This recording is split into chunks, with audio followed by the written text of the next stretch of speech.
What happens when the map you were given leads you nowhere? What happens when the paths marked safe, the routes guaranteed for success and fulfillment, deposit you in a barren land, a place of quiet desperation and a profound, unnamed exhaustion? You followed the directions, you ticked the boxes, you climbed the ladders, only to find the view from the top feels empty, overlooking a world that has lost its color. This is the great unraveling, a feeling not of being lost in the woods, but of being lost in your own life.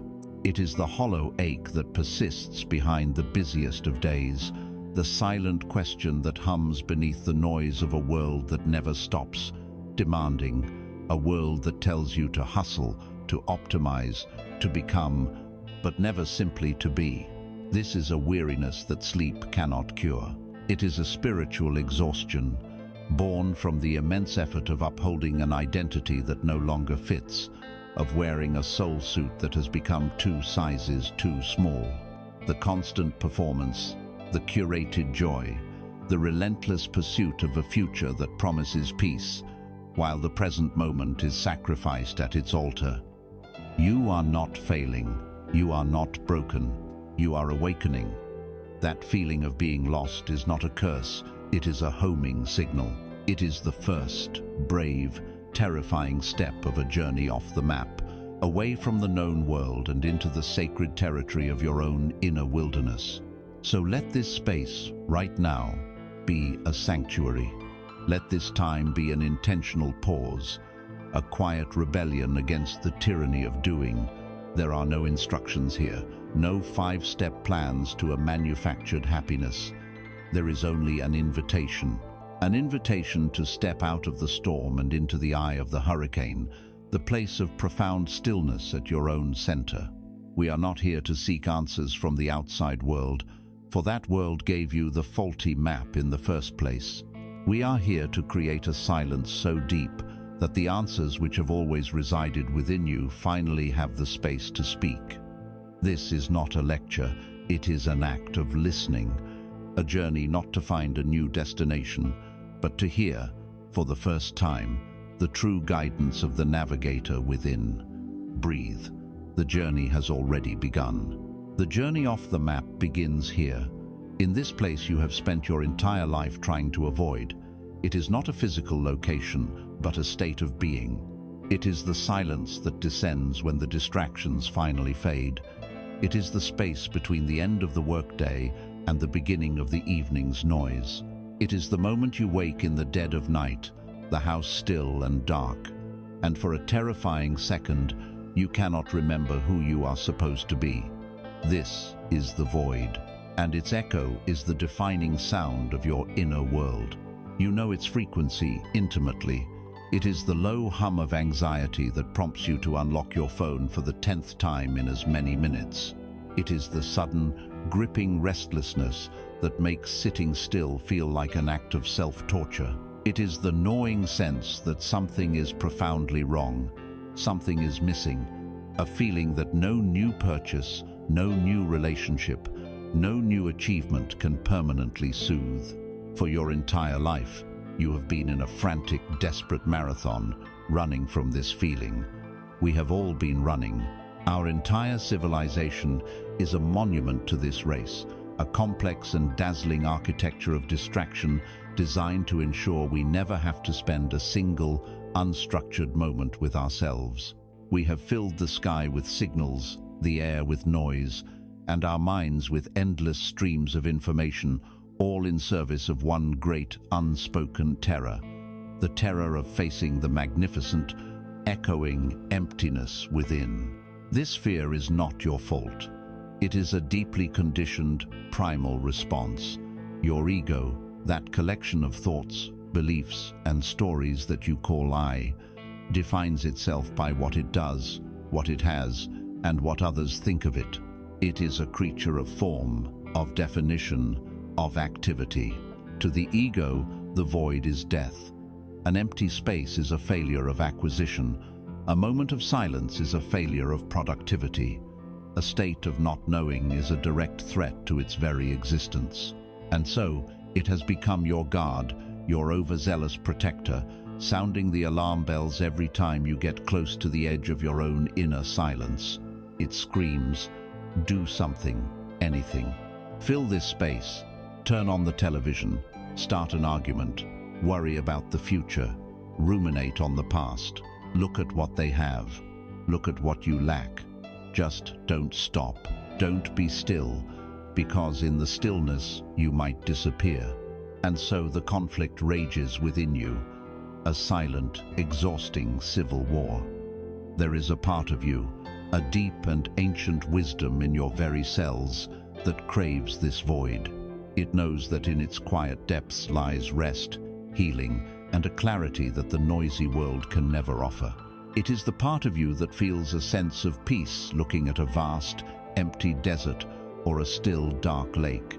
It is your soul, whispering for a homecoming, but the ego's voice is loud, frantic, and persuasive.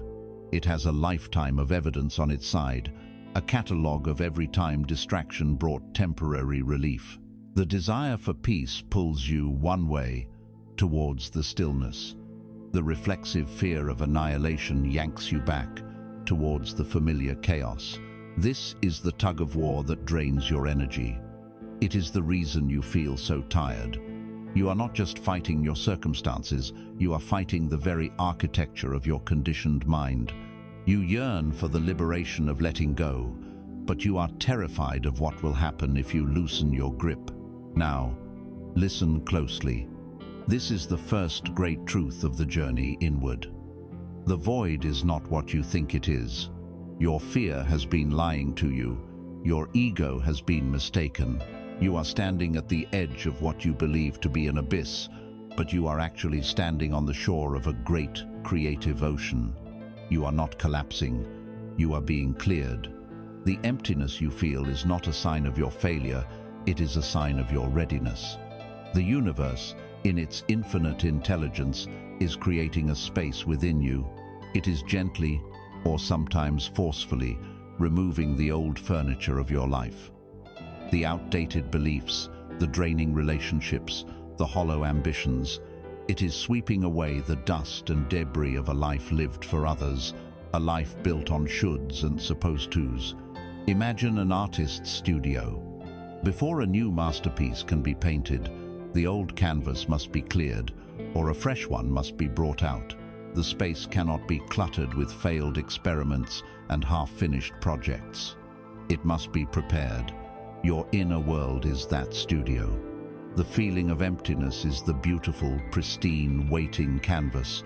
It is terrifying only because you are not used to its potential. You have only ever known a cluttered wall. Think of a garden in winter. It appears barren, dead, empty. But beneath the frozen surface, life is not absent. It is consolidating. It is gathering strength, preparing for the riotous, unstoppable explosion of spring.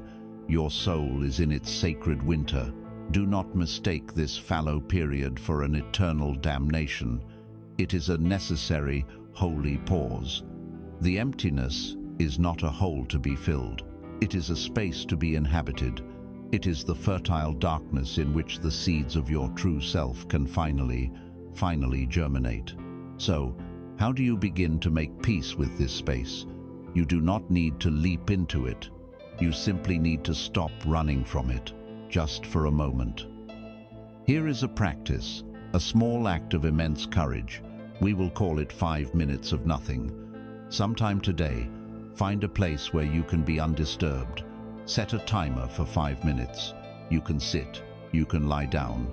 The only instruction is this. For 5 minutes, you give yourself permission to do absolutely nothing. You do not try to meditate.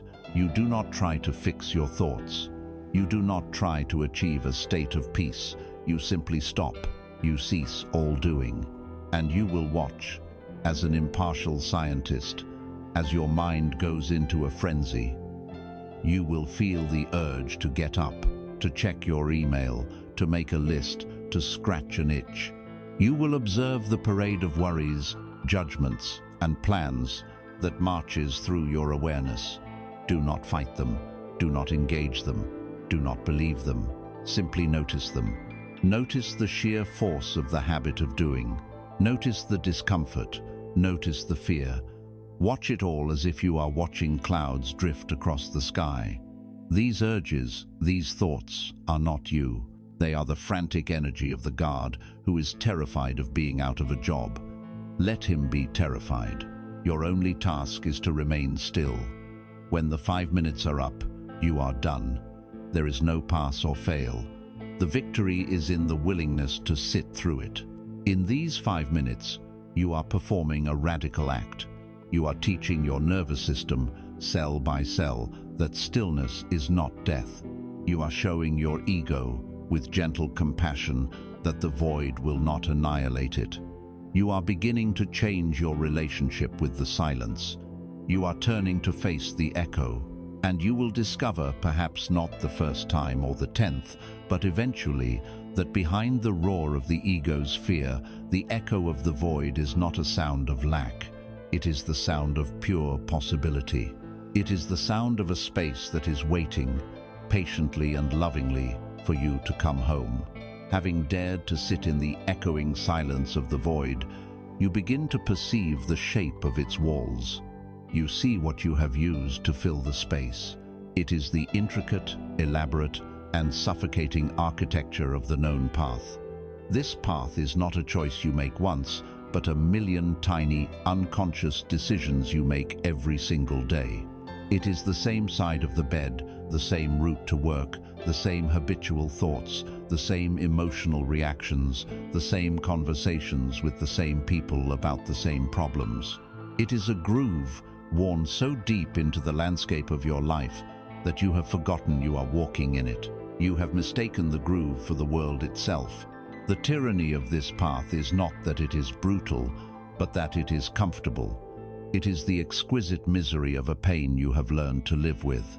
The human mind, in its quest for survival, prizes predictability above almost everything else, even happiness. A predictable pain is a manageable variable. An unpredictable joy is a terrifying unknown. And so, we cling. We cling to the job that drains our life force because it provides a predictable salary. We cling to the relationship that makes us feel small because the loneliness outside of it feels vast and uncharted. We defend our own limitations with ferocious loyalty, saying, "This is just who I am," because the thought of becoming someone new is more frightening than the slow death of staying the same. This is the nature of the cage. It is a cage whose bars are not made of iron, but of familiarity. Your mind has become the warden of its own prison, and its primary weapon is the illusion of safety. It whispers to you that the known, however painful, is safe. The unknown is reckless. The familiar ache in your chest is a trusted companion. The potential freedom on the horizon could be a monster in disguise. This is why you feel so stuck. You are a being of infinite potential living within a finite, self-imposed reality. A river of immense power, yearning for the sea, held back by a dam of your own construction. The immense pressure you feel, the anxiety, the depression, the quiet desperation, is not a sign that you are broken. It is the sign of the river pressing against the dam. It is the song of your own life force, demanding to be set free. The inner conflict is a constant, low-grade torture. Your soul, your truest self, knows that you are meant for more. It does not speak in words, but in feelings. It speaks in the pang of envy when you see someone living freely. It speaks in the sudden, inexplicable sadness that descends on a perfectly fine afternoon. It speaks in the dreams you have at night, dreams of flying, of open spaces, of breathing air that is crisp and clean. This is the voice of your own potential, calling you forward. But then the warden, the ego, the protector of the known, steps in. It counters every impulse for freedom with a litany of fears. What if you leave and you fail? What if you try and you are rejected? You will lose your security. People will judge you. You will end up alone and destitute. Better the devil you know. And so you remain, standing at the locked gate of your own liberation. with the key in your own pocket, too afraid to use it. You tell yourself you are being practical, responsible, realistic, but the deepest part of you knows the truth. You are betraying yourself, one safe, predictable day at a time. Let this be the moment of radical honesty. Let this message be the key turning in the lock. The safety you are clinging to is an illusion. It is the most dangerous lie you have ever been told. The path you are on is not safe. It is only familiar. It is the slow, comfortable, anesthetized march towards a life unlived. True safety is not found in the absence of risk. It cannot be found in a predictable salary or a stable routine. True safety is an internal state. It is the unwavering trust in your ability to meet the unknown. It is the deep, cellular knowing that you have the resilience, the creativity, and the strength to handle whatever life brings your way, not because you can predict it, but because you can trust yourself. The cage you inhabit was not built by others to trap you. It was built by you, brick by brick, belief by belief, to keep you safe. And because you are the architect, you are also the one who can dismantle it. The first step is not to take a sledgehammer to the walls. The first step is simply to see them, to acknowledge, without judgment, I am in a cage. I have mistaken comfort for freedom. I have been prioritizing predictability over aliveness. This recognition, this seeing, is everything. It is a flash of lightning that illuminates the entire landscape. The moment you see the bars, they begin to lose their power. They are no longer the invisible boundaries of your reality. They become a choice. Stay or go. How then do you begin to walk out? The door seems so heavy, the world outside so vast. You start not with a grand escape, but with a small act of rebellion. You must begin to consciously interrupt the patterns that keep the walls of the cage intact. The tyranny of the known is built on a foundation of millions of unconscious habits. Your work is to make them conscious and choose differently, just once. This is a practice, a gentle retraining of the mind. Today, do one small thing differently, intentionally and with full awareness. If you always take the same route to work, take a different street. Do not put on music or a podcast, just observe. Notice the new buildings, the different trees, the unfamiliar faces. Feel the slight discomfort, the low-level anxiety of not being on autopilot. That feeling is the feeling of your brain creating new neural pathways. It is the feeling of freedom being born. If you always drink the same coffee, try a different tea. If you always watch the same kind of shows, watch a documentary on a subject you know nothing about. If you always listen to the same music, find a playlist of a genre from a country you've never been to. Break a single tiny pattern. This is not about the tea or the music or the street. It is about sending a new, powerful message to the warden of your mind. The message is this: I am capable of change. I can survive novelty. The unknown is not fatal. Each time you deliberately step off the well-worn path, even by an inch, you weaken the structure of the cage. You are not trying to stage a dramatic jailbreak. You are simply showing yourself, over and over, that the door is not locked. You are building the muscle of courage, the tolerance for uncertainty. You are reacquainting yourself with the person you were before you learned to be so afraid, the curious explorer who resides within you. The river does not burst the dam all at once. It finds a small crack, and then another, and then another. Your small acts of pattern breaking are those cracks. And through them, bit by bit, the unstoppable force of your own life will begin to flow once more towards the great open sea. As you take your first tentative steps off the well-worn path, you will come face to face with its most formidable guardian. This guardian is not an external force, but an intimate one. It is the relentless chattering voice inside your own mind. It is the inner narrator who has been commentating on your life since you were old enough to form sentences, the voice that judges you, compares you to others, worries about the future, and regrets the past. You have lived with this voice for so long that you have made a fundamental error, the most profound misidentification a human can make. You believe that this voice is you. This is the voice of the ego. And learning to decipher its language without being hypnotized by it is the most crucial skill on the journey to inner freedom. First, you must understand what the ego is and what it is not. The ego is not an enemy to be vanquished. It is not an evil entity residing within you. To declare war on your ego is to declare war on yourself, and that is a battle you can never win. The ego is a survival mechanism, a psychological construct built from the raw materials of your life. Imagine it as a scrapbook. Every page is filled with a memory of pain, a lesson learned, a societal rule you were taught, a compliment that made you feel good, an insult that made you feel small. It is a composite of your past, an identity forged in the fires of your personal history.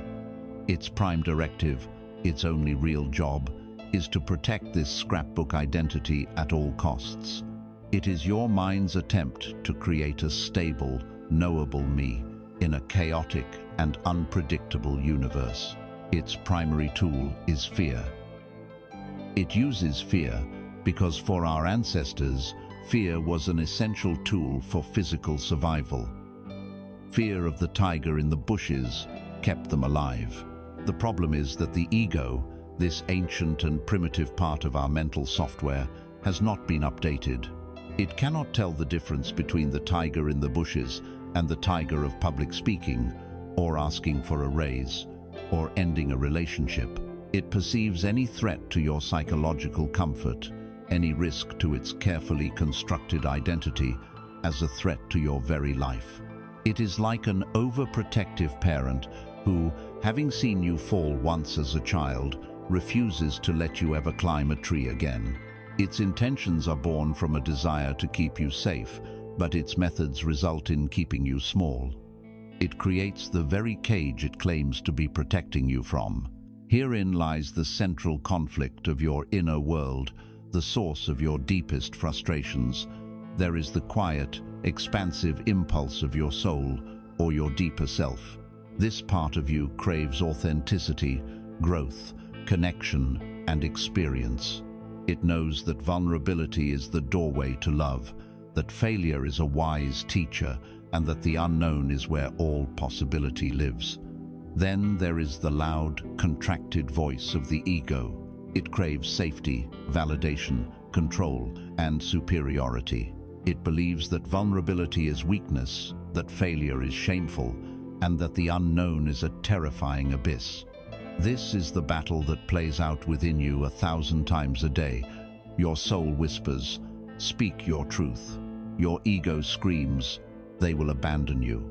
Your soul nudges, "Share your art." Your ego scoffs, "Who do you think you are? You will be ridiculed." Your soul yearns, "Rest, be still." Your ego prods, "You are falling behind. You are lazy. You will be worthless." As long as you believe that the ego's voice is your own true voice, it will always win, because its arguments are laced with the potent poison of fear. You remain paralyzed, a prisoner of a god of your own making. The Great Awakening, the moment your chains begin to dissolve, comes with this realization. You are not the voice in your head. You are the one who hears the voice. This is the single most transformative shift in consciousness you can experience. You are not the thoughts. You are the awareness in which the thoughts arise and pass away. You are not the clouds. You are the vast, open, silent sky that holds the clouds. The voice of the ego is just weather. Sometimes it is stormy, sometimes it is turbulent, sometimes it is even calm. But the sky is never damaged by the weather. The sky simply is. It allows the weather to be what it is, without becoming it. For your entire life, you have been living as if you were a single dark storm cloud, tossed about by the wind. The moment you realize you are the sky, everything changes. The voice loses its authority. It does not necessarily go away, but it no longer has the power to command you. It changes from being the voice of a dictator to the babbling of a frightened ghost in the attic. You can hear it, you can even have compassion for its fear, but you are no longer obligated to obey its orders. This is the act of disidentification. You are gently, patiently, withdrawing your sense of self from the contents of your mind. You are taking your seat as the silent witness, the observer on the riverbank, watching the currents of thought flow by without needing to jump into the water. So how do you practice this? How do you move from understanding this intellectually to experiencing it as a living reality? You begin with the simple practice of noticing. You reframe your inner language. When the familiar spiral of anxiety begins and the voice starts its frantic monologue, "I can't handle this, everything is going to fall apart, I am going to fail." Instead of being swept away by it, you pause, you take a breath, and you introduce a new phrase into your inner world. You say to yourself, "I am noticing that I am having the thought that I am going to fail." Or even more powerfully, awareness is noticing thoughts of fear. Do you feel the shift? In that simple act of reframing, you have created a space. You have gone from being the thought to being the one who notices the thought. You have shifted from being the actor in the drama to being the audience. The thought is no longer a truth about reality. It is simply an event in your mind. It is a cloud passing through your sky. Practice this relentlessly. When a wave of anger arises, awareness is noticing the sensation of anger in my body. When the voice of self-criticism appears, I am noticing the thought that I am not good enough. You are not judging the thought. You are not trying to suppress it. You are not arguing with it. You are simply noticing it. You are shining the gentle, non-judgmental light of your awareness upon it. And you will discover a magical truth. The thoughts that are observed begin to lose their momentum. The ego cannot stand to be witnessed. Its power is derived from its ability to operate in the dark, to be mistaken for you. When you shine the light of awareness on it, it shrinks. The ghost in the attic cannot bear the light of day. This is not a one-time fix. It is a lifelong practice. It is the practice of constantly, lovingly, bringing yourself back from the drama of the clouds to the vast peace of the sky. The voice will continue to chatter, perhaps for the rest of your life, but it no longer needs to be your tormentor. You can allow it to be there, like the sound of distant traffic, without letting it dictate your direction. You are the sky. You are the silence. And in that silent, spacious awareness, you will finally find the peace you have been seeking, not because the storm has ended, but because you have remembered that you were never the storm. Once you learn to witness the voice of the ego, you begin to crave a place where its frantic chatter naturally subsides. You seek refuge. Our world teaches us to seek this refuge in louder and more powerful distractions, but the true sanctuary has been within you all along, waiting patiently. This sanctuary is stillness, not the empty, awkward silence between noises, not the boredom you feel while waiting in line, but a deep, resonant, and alive stillness. It is a state of being you can consciously enter, a portable sanctuary you can carry with you into the heart of any storm. It is the forgotten language of your soul, and it is time to remember how to speak it. We must first redefine what stillness truly is. It is not the absence of sound. You can be in a library, silent as a tomb, and be tortured by the deafening roar of your own anxious thoughts. Conversely, you can be on a crowded city street, surrounded by a symphony of sirens and voices, and feel a profound sense of inner peace. True stillness, the kind that heals and restores, is the absence of inner resistance. It is the cessation of your internal argument with reality. It is the moment you stop fighting with what is, and you simply allow it to be. It is the end of the war within yourself. When you enter this state, a remarkable physiological transformation occurs. Your nervous system, which likely spends most of its day in a state of low-grade fight or flight, finally receives the signal that it is safe. It shifts from the sympathetic mode of alert and action to the parasympathetic mode of rest, digestion, and regeneration. Your heart rate slows, your blood pressure lowers, your muscles unclench. This is not a passive state, it is an active state of deep healing. The constant hum of mental activity is a tremendous drain on your life force. It is a form of stress that keeps your body perpetually braced for a threat that never arrives. Stillness is the antidote. It is the sacred pause where your mind, body, and spirit are given the space to repair and recalibrate. In a culture that has made us addicts of constant stimulation, of endless scrolling and refreshing, stillness can feel like withdrawal. It can feel uncomfortable, even agitating at first. This is a sign not that you are doing it wrong, but that you need it most. This discomfort reveals a profound inner conflict, the battle between our deep biological need for stillness and the powerful cultural conditioning that shames it. The moment you decide to do nothing, a chorus of voices, both internal and external, rises in protest. You're being lazy. You are wasting precious time. There are 100 things you should be doing right now. You feel a sense of guilt, as if rest were a sin. This is the voice of the productivity cult, a belief system that has convinced us that our worth as human beings is directly proportional to our output, our efficiency, our busyness. We have been taught to value doing over being. This creates a terrible conflict. Your soul is crying out for a moment of peace, a moment to simply be, while the conditioned mind relentlessly cracks the whip, demanding more activity, more achievement, more progress. The agitation you feel when you try to be still is the friction between these two opposing forces. It is your addiction to doing fighting against your soul's need for being. Now, let us replace that false, guilt-ridden narrative with the truth.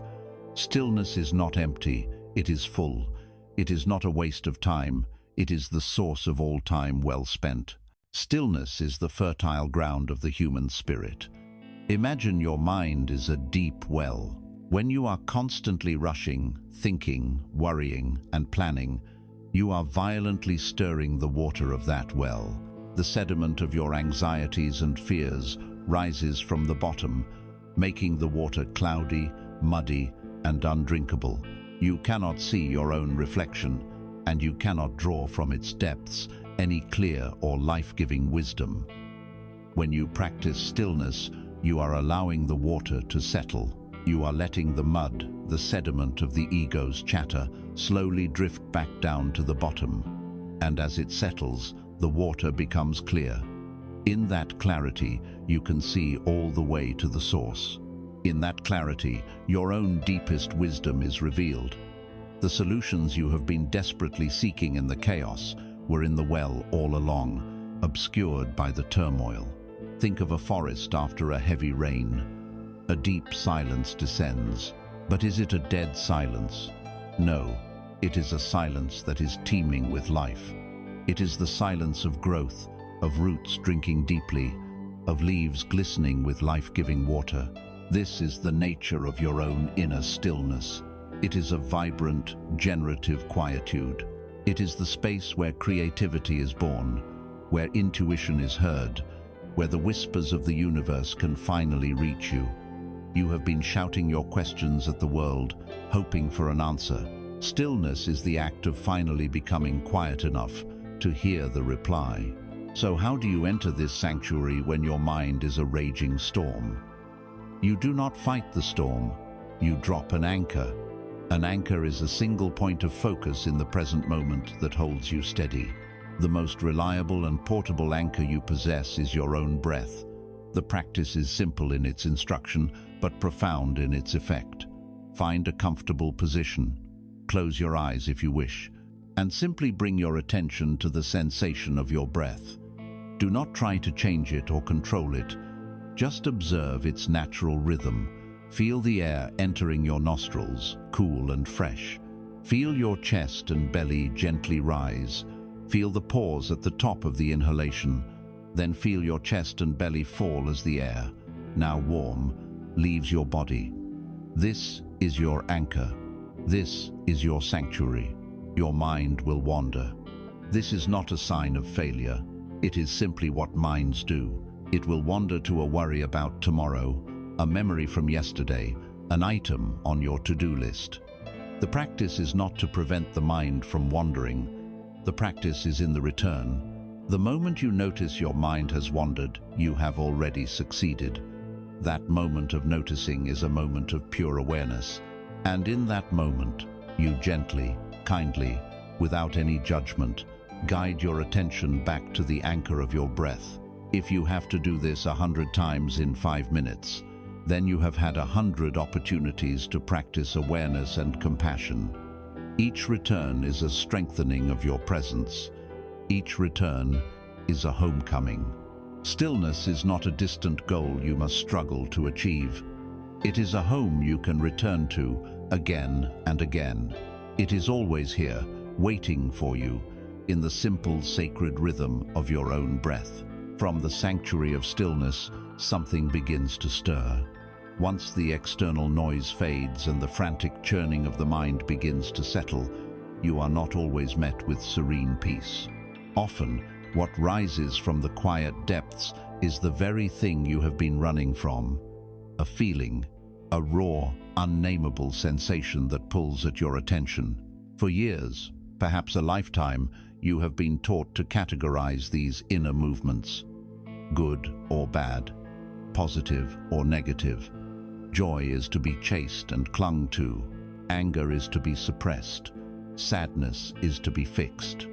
Anxiety is a malfunction to be medicated or distracted away. We have been trained as judges of our own inner weather, rather than as curious observers of the sky.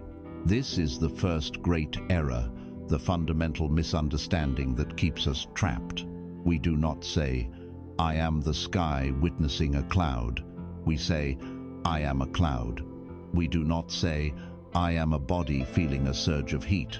We say, "I am angry." In that tiny shift of language, we abdicate our power. We collapse our infinite being into a finite, temporary state. We mistake the messenger for the message and the weather for the sky itself. Let us dismantle this error. The very word emotion contains the key.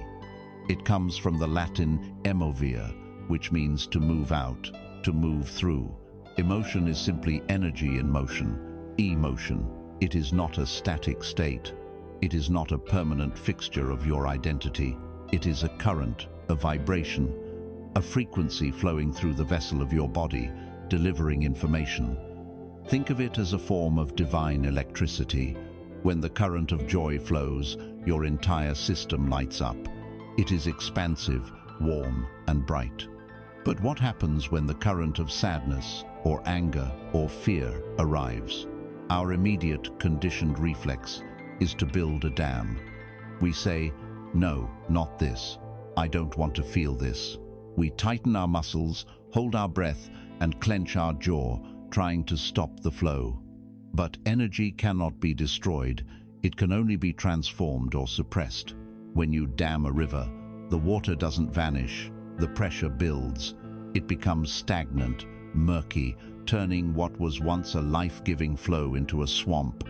Or the pressure builds to such an unbearable degree that the dam shatters, resulting in an uncontrolled flood and outburst of rage, a debilitating panic attack, a breakdown of despair. The very thing we feared the power of the emotionize, magnified 1,000 times by our resistance to it. This is the internal conflict that exhausts you. A part of you, the soul, the deeper intelligence, knows that healing lies in feeling. But another part, the conditioned mind, the ego, screams that to feel this pain is to be destroyed by it. So you live in a state of perpetual inner war. A wave of grief rises, and instantly you reach for your phone, for work, for food, for any distraction that will push it back down. A spark of anger flashes, a sign that a boundary has been crossed, and you swallow it, coating it with guilt for feeling it at all, because you were taught that good people don't get angry. A tremor of fear appears, signaling a place where you are attached to an outcome, and you label it as weakness, bullying yourself into a state of false bravery. This constant suppression, this internal battle, is the source of the burnout you feel. It is not the world that is depleting you, it is the monumental effort of holding back the ocean of your own inner life. The core message, the truth that will set you free, is this: emotions are messengers, and they are always on your side. They are not your enemies.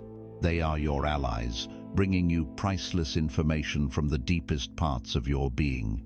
They are the sophisticated feedback system of your soul. That anger you feel is not a flaw. It is a sacred fire, a messenger of truth telling you where your boundaries have been violated or where an injustice is occurring. It is pure energy for change. That sadness that visits you is not a sign of brokenness. It is a cleansing rain, a messenger of love, showing you what you have valued, what you have lost, and what needs to be mourned to be healed. It softens the hard ground of the heart, making it fertile again. That fear is not your enemy. It is a compass needle quivering with intensity, showing you what you hold most dear, what you are afraid to lose.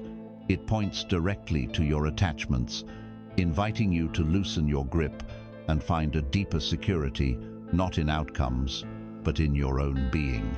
When you can greet these messengers with curiosity instead of terror, you shift from being a victim of your feelings to being a student of your own wisdom. The question is no longer, how do I get rid of this? The question becomes, what are you here to show me? The most direct way to practice this is through the body. Your mind can lie to you, but your body cannot. It is the physical repository of your emotional energy. This is the practice of the body scan, but it is more than a mechanical technique. It is an act of profound self-reclamation. At a moment when a strong emotion is present, find a quiet space. Lie down if you can. Close your eyes. And instead of thinking about the emotion, ask, where does it live in my body? Do not search for it with your mind, but with your felt sense. Perhaps the anxiety is not a thought, but a frantic, buzzing energy in your chest. The sadness may not be a story, but a dense, heavy stone in the pit of your stomach. The anger might be a searing heat in your hands and jaw. Your task is not to change it, fix it, or even understand it. Your only task is to feel it, purely, directly. Bring your breath to that place. Imagine your breath as a carrier of warm, loving acceptance. Breathe into the tightness in your throat. Breathe into the hollowness in your gut. Just be with the physical sensation. You are not the tightness. You are the awareness that is holding the tightness in its loving gaze. When you do this, something miraculous happens. By allowing the energy to be felt, you give it what it has always wanted, permission to move. The tightness may intensify and then soften. The cold stone may begin to dissolve. The heat may dissipate. You are not making this happen. You are simply getting out of the way and allowing the natural intelligence of your body and your energy to complete its cycle. This is the wisdom of the ocean waves. No wave is permanent. A wave of anger may gather force, rise into a towering crest, but if you allow it to exist, it will inevitably break upon the shore and recede back into the vastness of the ocean. Then a wave of peace may follow, or a gentle ripple of melancholy. You are not the wave. You are the ocean. Your consciousness is the vast, deep, unchangeable expanse that allows all waves, the stormy, the gentle, the joyful, the sorrowful, to arise and pass away without disturbing your fundamental nature. The suffering comes from trying to hold on to one wave or frantically trying to push another one away. The freedom comes from realizing your own oceanic nature, your capacity to contain all weather systems without being defined by any single one. When you allow your emotions to be energy in motion, you stop leaking power. You stop wasting your life force on suppression and resistance. Instead, you begin to alchemize this energy. You learn that the fire of your anger can be channeled into creative action. The waters of your grief can deepen your compassion. The trembling of your fear can be the precursor to an act of immense courage. To feel is to be alive, and to feel fully, without judgment, is the gateway to healing. As you become more skilled at allowing this inner energy to flow, you are no longer fighting the current. You are learning to flow with it. This is the first and most crucial step in learning the profound spiritual practice that comes next, the art of releasing control. You have begun to allow the river of emotion to flow within you, to honor the energy that moves through the vessel of your body without judgment. This is a monumental step. But what happens when this internal river meets the vast, unpredictable ocean of life itself? The immediate instinct is to seize control, to build canals, erect dams, and command the tides. This instinct is the voice of fear, dressed in the respectable clothes of responsibility and prudence. It is the ego's desperate attempt to manage the unmanageable, to chart the unchartable, and to impose its own limited blueprint upon the infinite intelligence of the universe. This is the tyranny of control, and its grip is the source of our deepest anxieties. Let us be honest about the nature of this need. It stems from the foundational fear that if you are not in control, everything will fall apart. If you do not meticulously plan every step, you will stumble. If you do not worry about the future, you will be unprepared. If you do not try to influence the thoughts and actions of others, you will be abandoned or betrayed. And so you become the frantic architect of outcomes, the sleepless guardian of a fortress that was never truly secure. You live in your mind, rehearsing conversations, anticipating problems, playing out 1,000 what-if scenarios, believing this mental churn is a productive use of your energy. You believe it is keeping you safe. But look closer. Feel the phantom weight of this self-imposed responsibility on your shoulders. Notice the constant, low-level hum of anxiety that accompanies this state of hypervigilance. Acknowledge the profound exhaustion that comes from trying to hold the entire world together with the force of your will. This is not safety. This is a prison of your own design. The central conflict is a war between a deep, soul-level yearning for freedom and the ego's craving for certainty. Your soul longs to dance, to be spontaneous, to trust the flow. Your ego demands a detailed itinerary, signed contracts, and guaranteed results. Your soul wants to sail the open sea, guided by the stars. Your ego wants to remain in a landlocked harbor, endlessly checking the hull for leaks. This conflict is what creates the feeling of being stuck, the sense that you are pedaling a bicycle with the brakes permanently engaged. You expend enormous energy but go nowhere. You feel the deep frustration of knowing that there is a more graceful way to live, yet you cannot seem to loosen your white-knuckled grip on the handlebars. Every time life presents a detour, a storm, or an unexpected wave, your first reaction is not curiosity, but resistance, a tightening, a clenching, a silent internal scream of, "This was not part of the plan." The core message, the liberating truth that shatters this prison, is this: releasing control is not an act of weakness or resignation. It is an act of supreme power and profound intelligence. It is not giving up, it is giving over. It is the conscious and courageous choice to align yourself with a force infinitely more intelligent and powerful than your individual mind. It is trading the frantic, exhausting effort of rowing against the current for the wisdom of raising a sail to catch the wind. You do not abandon the boat. You simply stop believing that your two arms are stronger than the entire river. When you let go of the oars, you are not surrendering to chaos. You are surrendering to a higher order. You are trusting that the flow of life, the Tao, the universe, God, whatever you choose to call it, has a destination for you that is far grander than any you could have planned with your limited perspective. The metaphor of the clenched fist holding sand is perfect here. In your desperation to keep what you have, a relationship, a job, an identity, a specific future, you squeeze with all your might. And the tighter you clench, the faster the grains of sand trickle through your fingers. True possession is only possible with an open hand. To allow life to be, to allow people to be, to allow outcomes to unfold without your constant interference, that is how you truly get to experience them. Or consider the falling leaf in autumn. It does not fight the wind. It does not curse the branch for letting it go. It performs a final, graceful dance, surrendering completely to the forces of wind and gravity. There is no struggle in it, only a profound trust in the natural cycle of life, death, and renewal. That leaf's surrender is not its end. It is a vital part of the forest's continuation. This is the energy you are invited to embody. So, how do we practice this art?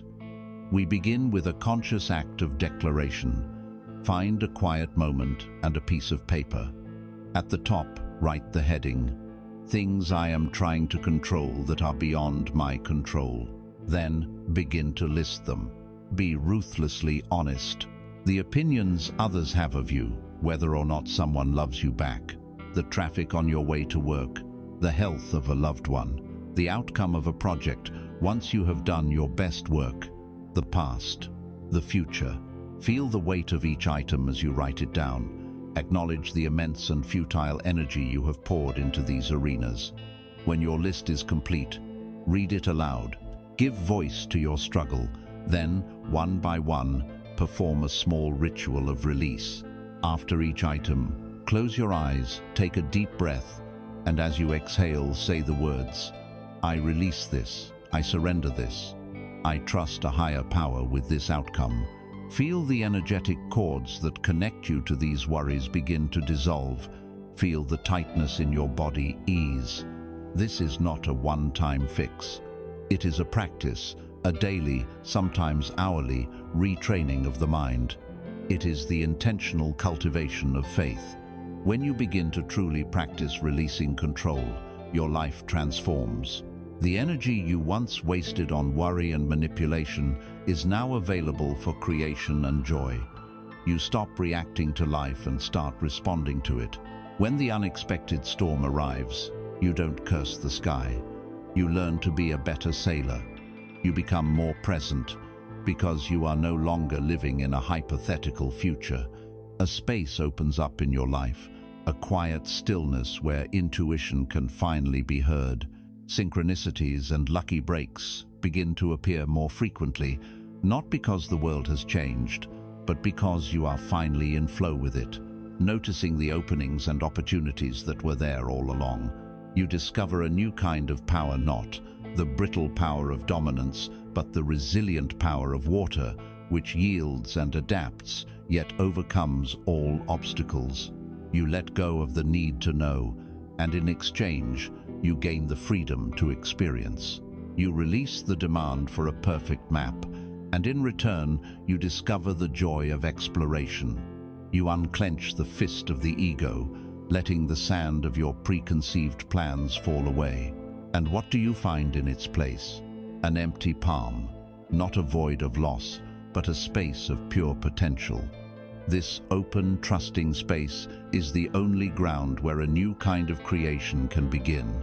It is the fertile soil where you can now, with clarity and purpose, plant the seed of true intention. You have released your grip. You have opened the clenched fist of the ego and let the sands of your rigid plans and expectations fall away. And now, you stand with an open palm. Look at it. Do not see it as emptiness. See it as readiness. This is not a void of loss, but a space of pure potential. This open, receptive stillness is the sacred ground, the silent, fertile earth of the present moment. For too long, this ground has been violently tilled by the plows of ambition and worry. Now, it is at rest. And into this rested soil, we can finally plant something that grows not from a place of lack, but from a place of fullness. We can plant the seed of intention. It is crucial that you understand the profound difference between an intention and a goal. They may seem similar, but they operate from entirely different dimensions of consciousness.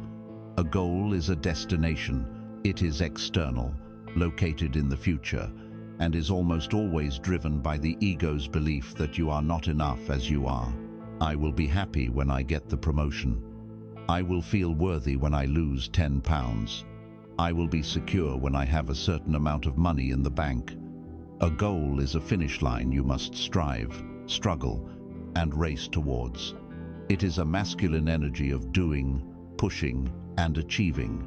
And while it can be useful for building structures in the world, it often creates a state of constant, low-grade anxiety, a feeling that you are perpetually falling short of where you should be.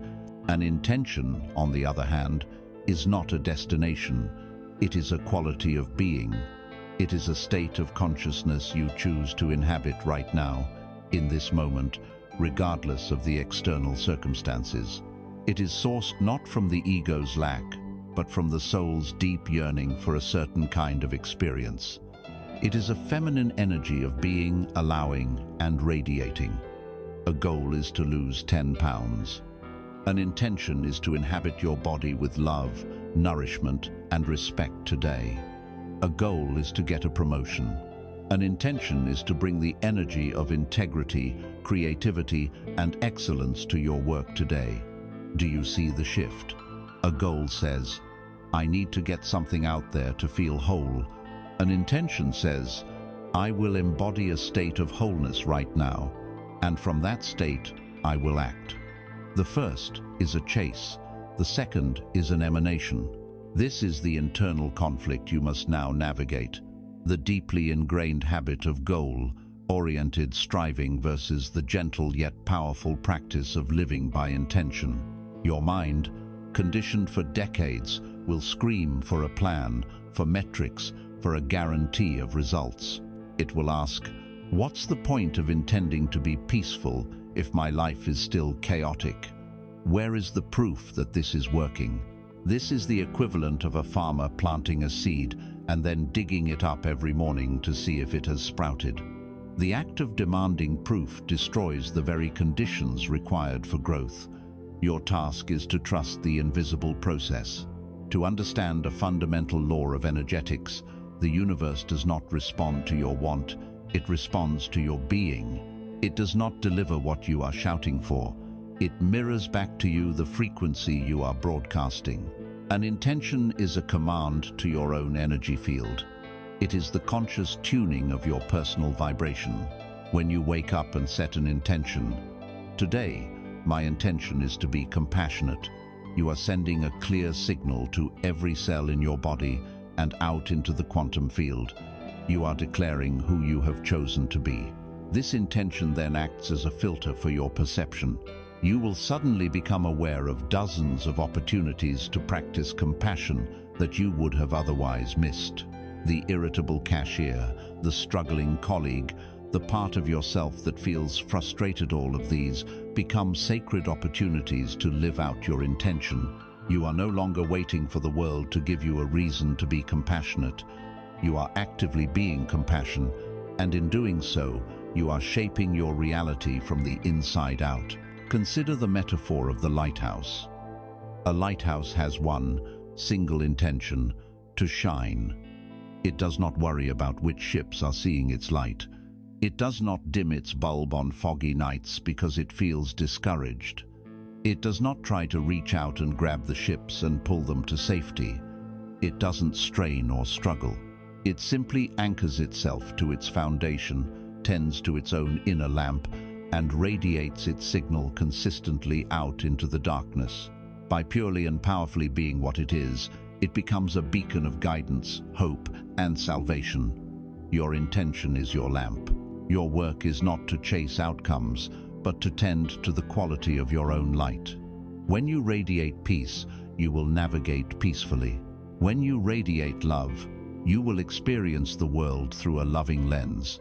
The ships of circumstance will find their way to your shore based on the light you emit. Let us make this practical. The most potent time to plant this seed is in the sacred moments after you awaken, before the world rushes in. Before you reach for your phone, before your mind begins to compile its list of worries, take just 1 minute. Place a hand on your heart, feel the gentle rhythm of your own life force, and ask your deeper self a simple question. What quality of energy do I choose to embody today? Perhaps the answer is patience, or grace, or courage, or focus, or joy. Choose one. Don't make it a long list of tasks. Choose a single state of being, and then declare it, either silently or aloud. Today, my intention is to move through my day with grace. That is all. You have planted the seed. Throughout the day, gently bring it to mind. When you find yourself rushing, remember grace. When you feel frustrated, remember grace.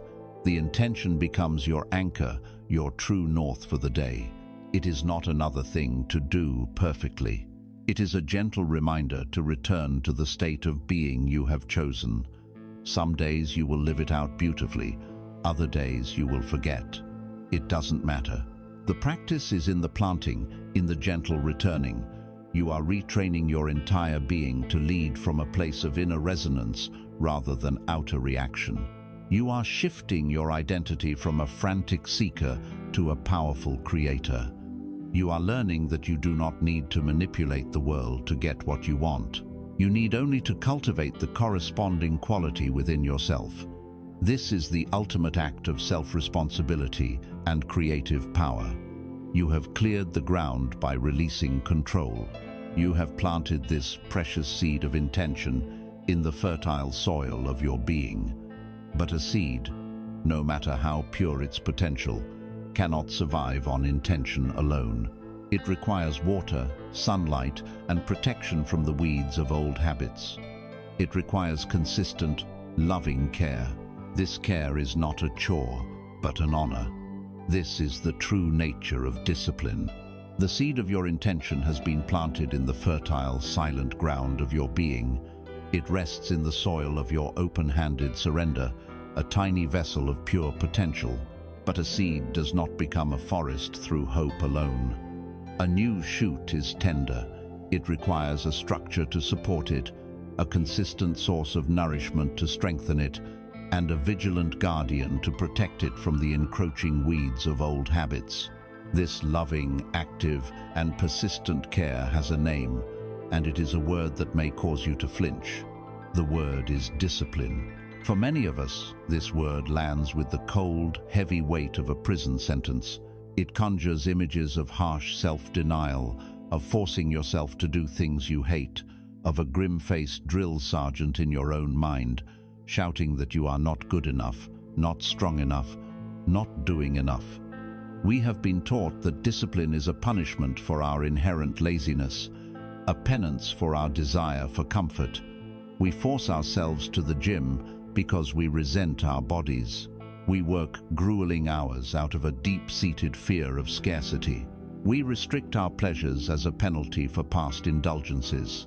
This is the old paradigm of discipline, the paradigm of self-flagellation. It is an act of war against yourself, and any war waged against the self is, by its very nature, doomed to fail. It creates resistance, resentment, and eventual rebellion. It is why your New Year's resolutions collapse by February.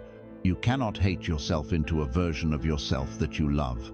We must now, with great care, dismantle this old, toxic structure and build a new one founded on an entirely different premise.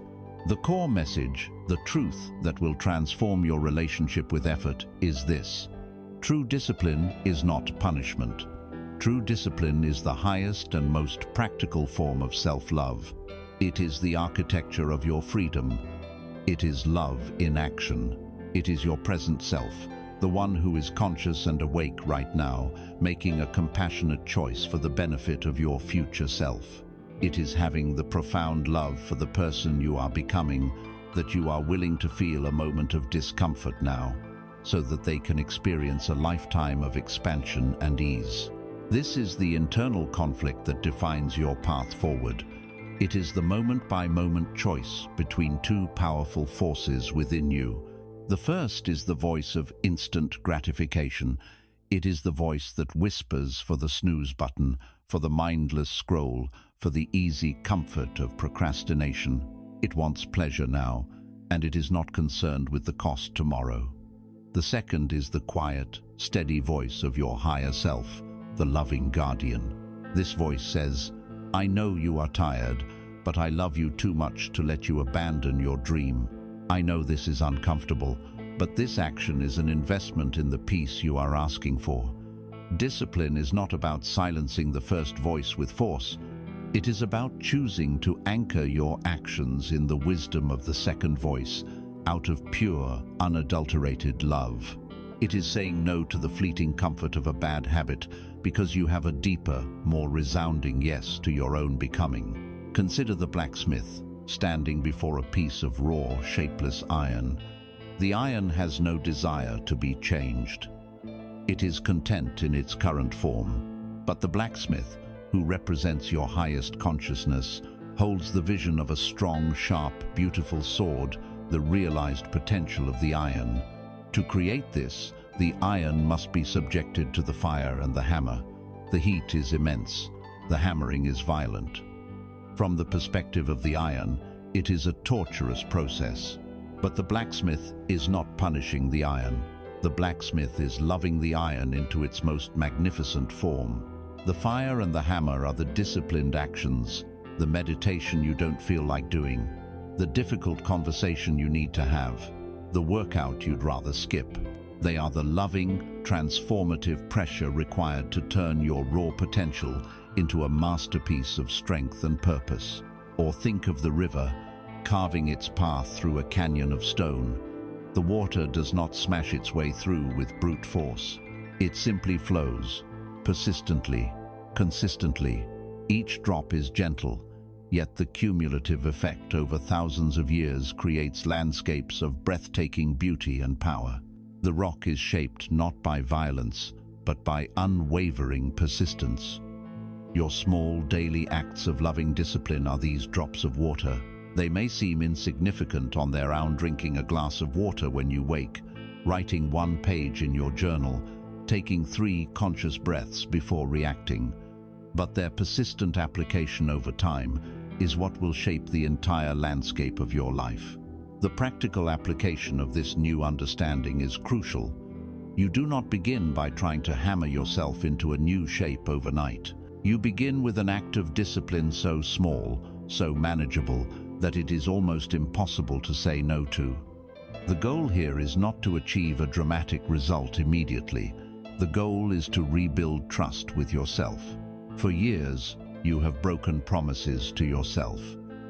You have said, "I'll start tomorrow," 1,000 times. Every broken promise erodes your self-belief. We rebuild it with one tiny, kept promise at a time. Can you meditate for 2 minutes a day? Not 20, just 2. Can you put on your running shoes and walk to the end of the street? Not a 5-mile run, just to the end of the street. Each time you keep one of these tiny promises, you cast a vote for a new identity. I am someone who honors my word to myself. I am someone I can count on. This momentum of self-trust is the foundation upon which all larger achievements are built. Discipline, then, becomes the bridge. Your intention is the land you wish to reach, a place of peace, strength, or creativity.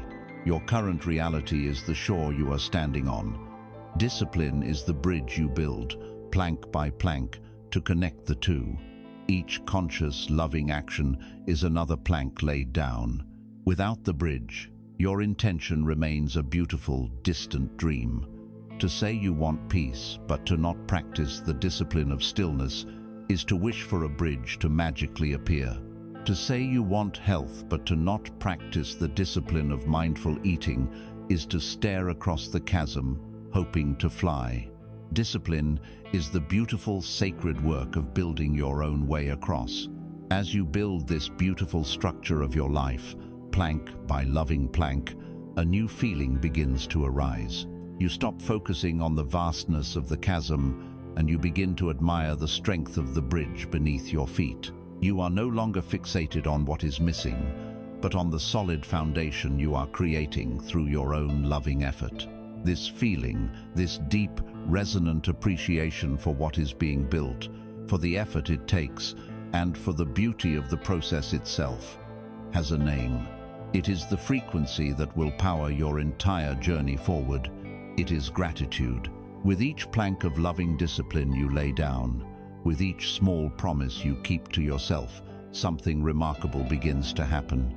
You start to feel a sense of sturdy satisfaction. You stand on the bridge you are building between your intention and your reality. And for the first time, you are not looking at the chasm of what you lack, but at the solid structure of what you are creating.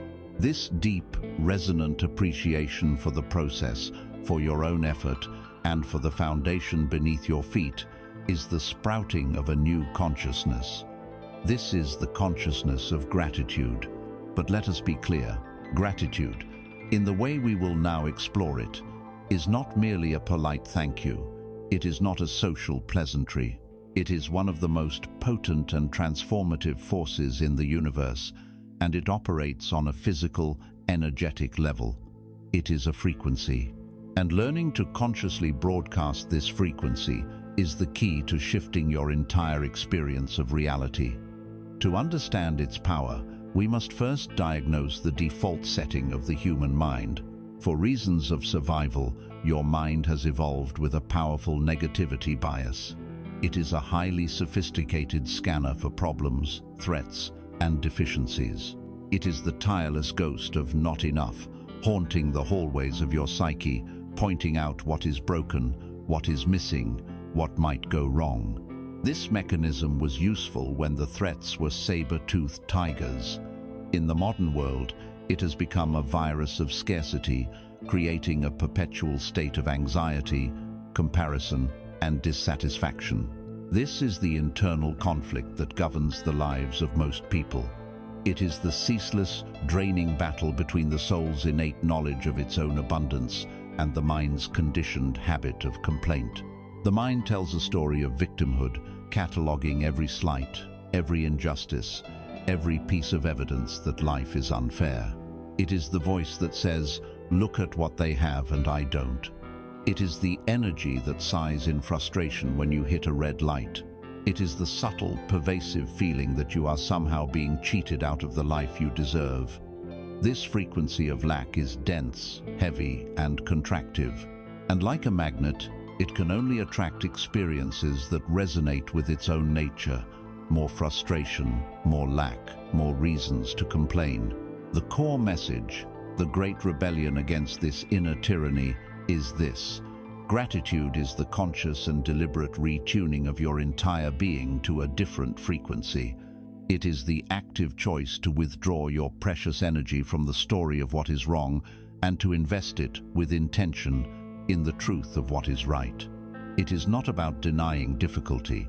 It is not a form of toxic positivity that plasters a fake smile over genuine pain. It is the courageous acknowledgement that even in the darkest of nights, stars are visible. It is the profound understanding that what you appreciate appreciates. What you focus on expands. By vibrating at the frequency of gratitude, you are sending a new signal out into the universe, a signal of wholeness, of sufficiency, of abundance. And the law of resonance dictates that the universe must and will send you more experiences that match this signal.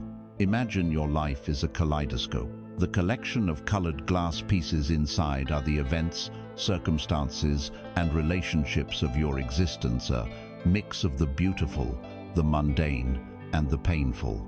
The complaining mind fixates on the pile of broken glass, lamenting its jagged edges and chaotic disarray. Gratitude is the act of picking up the kaleidoscope, putting your eye to the lens, and gently turning it. The pieces of glass do not change. they are still the same broken pieces. But with the slightest shift in perspective, they arrange themselves into intricate, symmetrical, breathtaking patterns of beauty. The hardship is still there, the joy is still there, but your vantage point transforms the chaos into art. This is the power of gratitude. It does not change the facts of your life. It changes your relationship to the facts, and in doing so, it changes everything. The practical application of this is a simple yet profoundly transformative ritual: the gratitude journal. At the end of your day, after the world has done its best to convince you of its harshness and your own inadequacy, resist the mind's urge to perform its usual audit of your failures and grievances. Instead, find a quiet space with a notebook. Your task is to become a detective for beauty, a seeker of quiet miracles. Search your day for the evidence, not for what went wrong, but for what was secretly, humbly right. Perhaps it was the warmth of the sun on your skin for 5 minutes, the genuine smile you received from a stranger, the taste of your morning coffee, the fact that you had a bed to sleep in, the sound of a song that briefly lifted your spirit. Do not just list them, be specific. Feel them.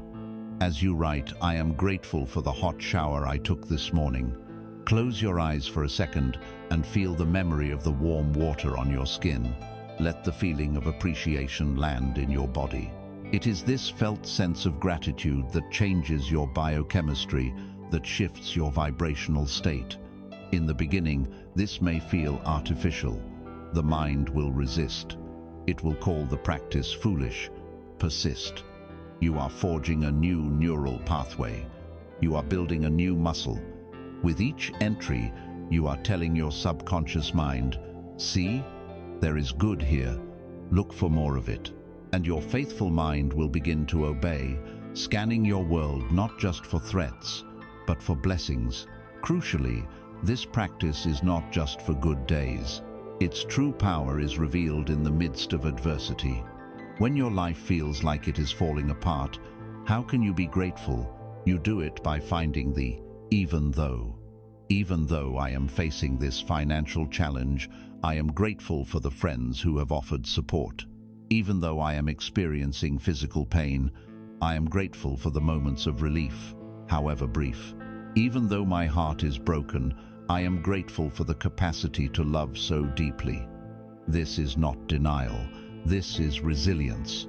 It is the refusal to let the darkness extinguish your entire field of vision. It is anchoring yourself in the slivers of light, and from that anchored place, you find the strength to navigate the shadows. When you live from this frequency of gratitude, the world begins to collaborate with you. You become a magnet for kindness, for opportunity, for synchronous events that seem to happen by chance, but are in fact a direct response to your uplifted vibration. The complaining person sees only traffic. The grateful person sees a moment to listen to a beautiful piece of music. The resentful person sees only the work they have to do. The grateful person sees an opportunity to contribute their energy. When you are anchored in this state of appreciation, your spirit becomes strong and resilient. You have built a foundation of inner wealth that cannot be shaken by outer circumstances. You are now stable enough and resourceful enough to face the most challenging part of your journey without shattering. You are now ready to approach the sacred fire of your deepest wounds, not as a victim to be burned, but as an alchemist, ready to transform lead into gold. You are now ready to understand the alchemy of pain. You are standing now on the firm and fertile foundation of gratitude. You have been building this ground, day by day, with loving discipline. You have become anchored in a frequency of appreciation. But this strength, this inner resourcefulness, has not been given to you so that you may build a fortress to avoid hardship. It has been given to you so that you may finally have the courage to face it. It is now time to approach the most feared, most misunderstood, and most powerful transformative force in human existence. It is time to speak of pain. In our modern world, we have come to see pain as a cosmic error, a glitch in the system, a sign that something has gone terribly wrong. Our immediate conditioned response is to eradicate it. We numb it with distraction, we silence it with medication, we bypass it with hollow affirmations, we run from it through 1,000 different addictions. We believe that a successful, enlightened life is a life free from pain. This is the great illusion. The desperate flight from pain does not lead to peace. It leads to a shallow, brittle existence where we are haunted by the very shadows we refuse to turn and face. The pain we do not consciously feel and transform does not disappear. It lodges itself deep in our bodies, our energy fields, and our subconscious minds, where it festers, projecting itself onto our reality, sabotaging our relationships, and dictating our choices from the dark. The internal conflict here is primal. It is the ego's desperate craving for comfort and safety versus the soul's silent, unyielding drive for growth and evolution. The ego wants a smooth, predictable path. The soul knows that diamonds are only formed under immense pressure. The ego sees pain as a punishment. The soul understands it as an initiation. Your task is not to eliminate this conflict, but to choose which perspective you will align with when the inevitable fires of life arrive at your door. Here is the core message, the secret key to this sacred transformation. Pain is an alchemist. It is not your enemy. It is a severe and holy teacher that arrives in your life with one purpose: to burn away what is not essential, to shatter what is false, and to break open the hardened shell of the ego so that the light of your true self may finally shine through. The universe does not send you pain to crush you. It sends you pain to crack you open. The goal is not to live a life untouched by the fire, but to learn how to be the phoenix that rises from its own ashes, stronger, wiser, and incandescent with a light it did not possess before. You must stop asking the universe, "Why is this happening to me?" That is the question of the victim. The alchemist asks a different question. What is this trying to teach me? What is this trying to forge in me? Do not waste your pain. It is the most potent fuel for your spiritual journey. Consider the oyster. A grain of sand, a foreign irritant, lodges itself within the oyster's soft tissues. It is a wound, a source of constant, grating discomfort. The oyster does not have the ability to eject this grain of sand. It cannot run from its pain, so it must respond. And its response is an act of pure alchemy. It begins to coat the sharp, irritating grain with layer upon layer of a smooth, luminous, healing substance called nacre. It lovingly, patiently transforms the source of its suffering into the most beautiful and precious thing it could possibly create, a pearl. The pain, the irritant, was the catalyst, but it was the oyster's conscious, creative, and transformative response that created the treasure. Your pain is the grain of sand. Your conscious, loving attention, your willingness to meet it with breath and presence and curiosity, is the nacre. What pearl of wisdom, compassion, or strength are you creating from your greatest irritation? The alchemical process begins when you stop running.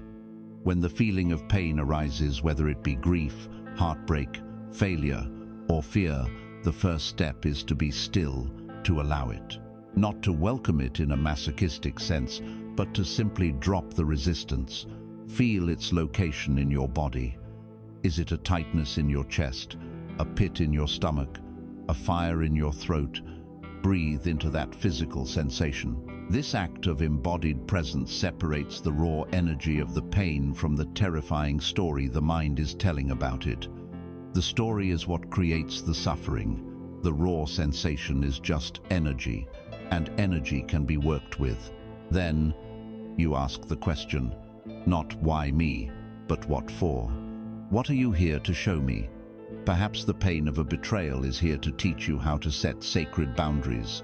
Perhaps the pain of a failure is here to burn away your arrogance and gift you with humility.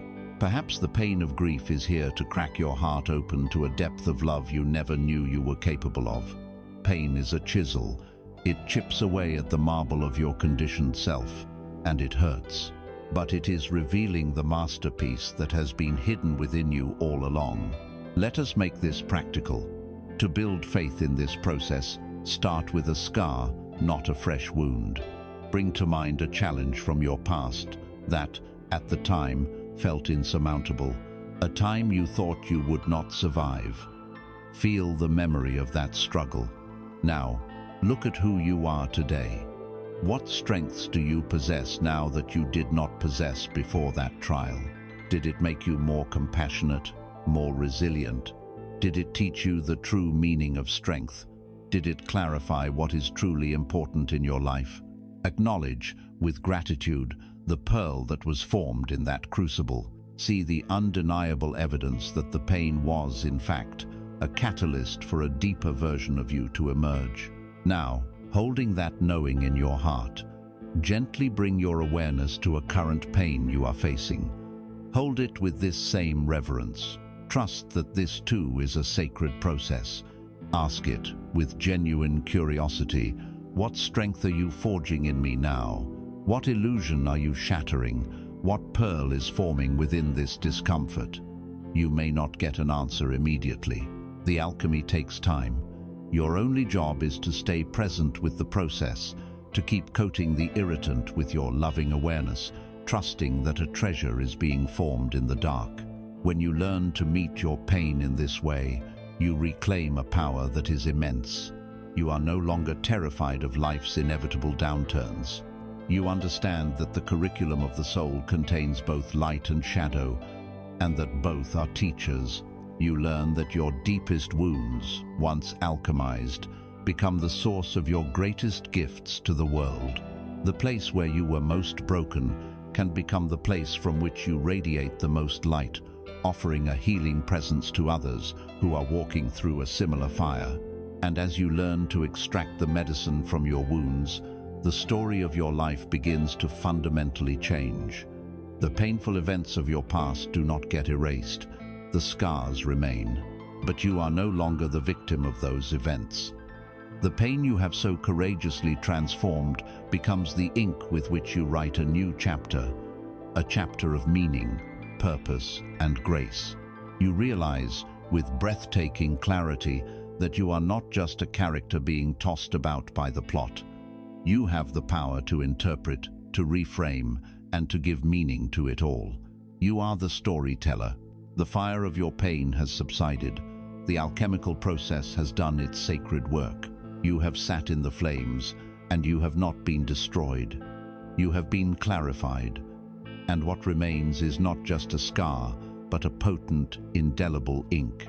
The events of your life, the triumphs, the heartbreaks, the challenges, the moments of grace, these are the raw, unchangeable facts on the pages of your past. But the meaning of those facts, the story you weave around them, the narrative thread that connects them all, is entirely, breathtakingly, up to you. You have been brought to this moment of clarity to realize the most profound power a conscious being possesses. You are the storyteller. For your entire life, you have been living within a story.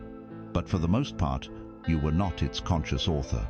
You inherited chapters from your family, you absorbed plot lines from your culture, and you unconsciously wrote scripts based on your childhood interpretations of events.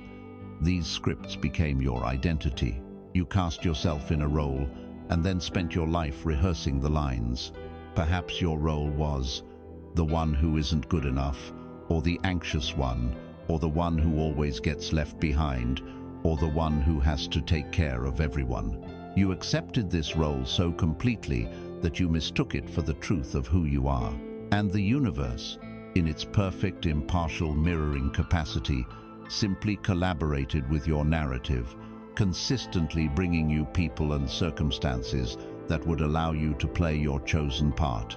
This is the internal conflict that holds so many in a state of suspended animation. The hypnotic comfort of a familiar story, even a painful one, versus the terrifying freedom of writing a new one. To let go of your story of "I am unlucky" is to let go of an identity you know. It is to step off a well-trodden, miserable path into a vast, unknown field of potential. The ego is terrified of this. It would rather be a well-defined victim than an undefined creator. The victim story, for all its pain, has a certain narrative neatness to it. There are villains to blame, injustices to lament, and a clear, if disempowering, sense of self. The core message, the call to action that rings from this new place of awareness, is this: you have the sacred authority to pick up the pen. You can end the chapter of the victim at any moment and begin the chapter of the hero. A hero, let us be clear, is not someone to whom bad things do not happen. A hero is not someone who is fearless or invincible. A hero is simply someone who consciously engages with their challenges, who chooses to find the lesson in the loss, the strength in the struggle. The victim asks, "Why is this happening to me?" The hero asks, "What will I do with this? How will I grow from this? What will this experience allow me to become?" By simply changing the question, you change your role in the drama. You cease to be a passive object to which life happens, and you become an active subject who creates meaning from what happens. This is not just a psychological trick. This is the physics of creation. Your dominant story dictates your dominant vibration. If the story you tell yourself every day is, "Life is hard and I can't catch a break," you are tuning your entire being to the frequency of struggle.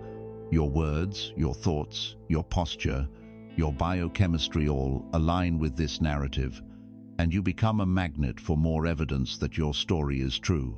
When you consciously decide to change the story to "I am a resilient being, capable of navigating challenges with grace and learning powerful lessons along the way," you literally change your energetic signature. You begin to broadcast a frequency of strength and resourcefulness. The world does not change, but your point of attraction does.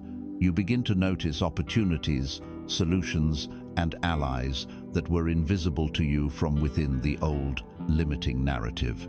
Imagine your life is a sacred book, bound in leather and filled with the unique calligraphy of your soul. The past chapters have been written. The ink is dry. You cannot go back and erase the words. You must honor them. They are part of the epic, but you are sitting at your desk right now in the vibrant stillness of the present moment. Before you lies a clean, white page. The pen is in your hand. The author is alive and well. The question is not what has been written. The only question that matters is, what will you write next? Will you simply copy the last page, repeating the same patterns, the same complaints, the same limitations? Or will you, as the conscious author, decide that your protagonist has been through enough fire, has learned enough wisdom, and is now ready for a new quest, a new love, a new adventure? You have the power to turn the page. Let us make this a tangible act of power. Find a quiet space and a journal. On one page, write the heading, "The Old Unconscious Story." Write down one of the primary limiting narratives you have been telling yourself. Write it as a story. For example, there was a person who was always anxious. They believed the world was unsafe and that they were not equipped to handle it. Because of this belief, they avoided risks, played small, and felt a constant sense of dread, which only proved their story was right. Now, take a moment. Look at that story with compassion. Thank it. It was a story that, in some way, tried to keep you safe. It was a known identity. Now, turn to a fresh page. At the top, write, "The true, conscious story." This is not a fantasy. This is a truer, more empowered interpretation of the same facts.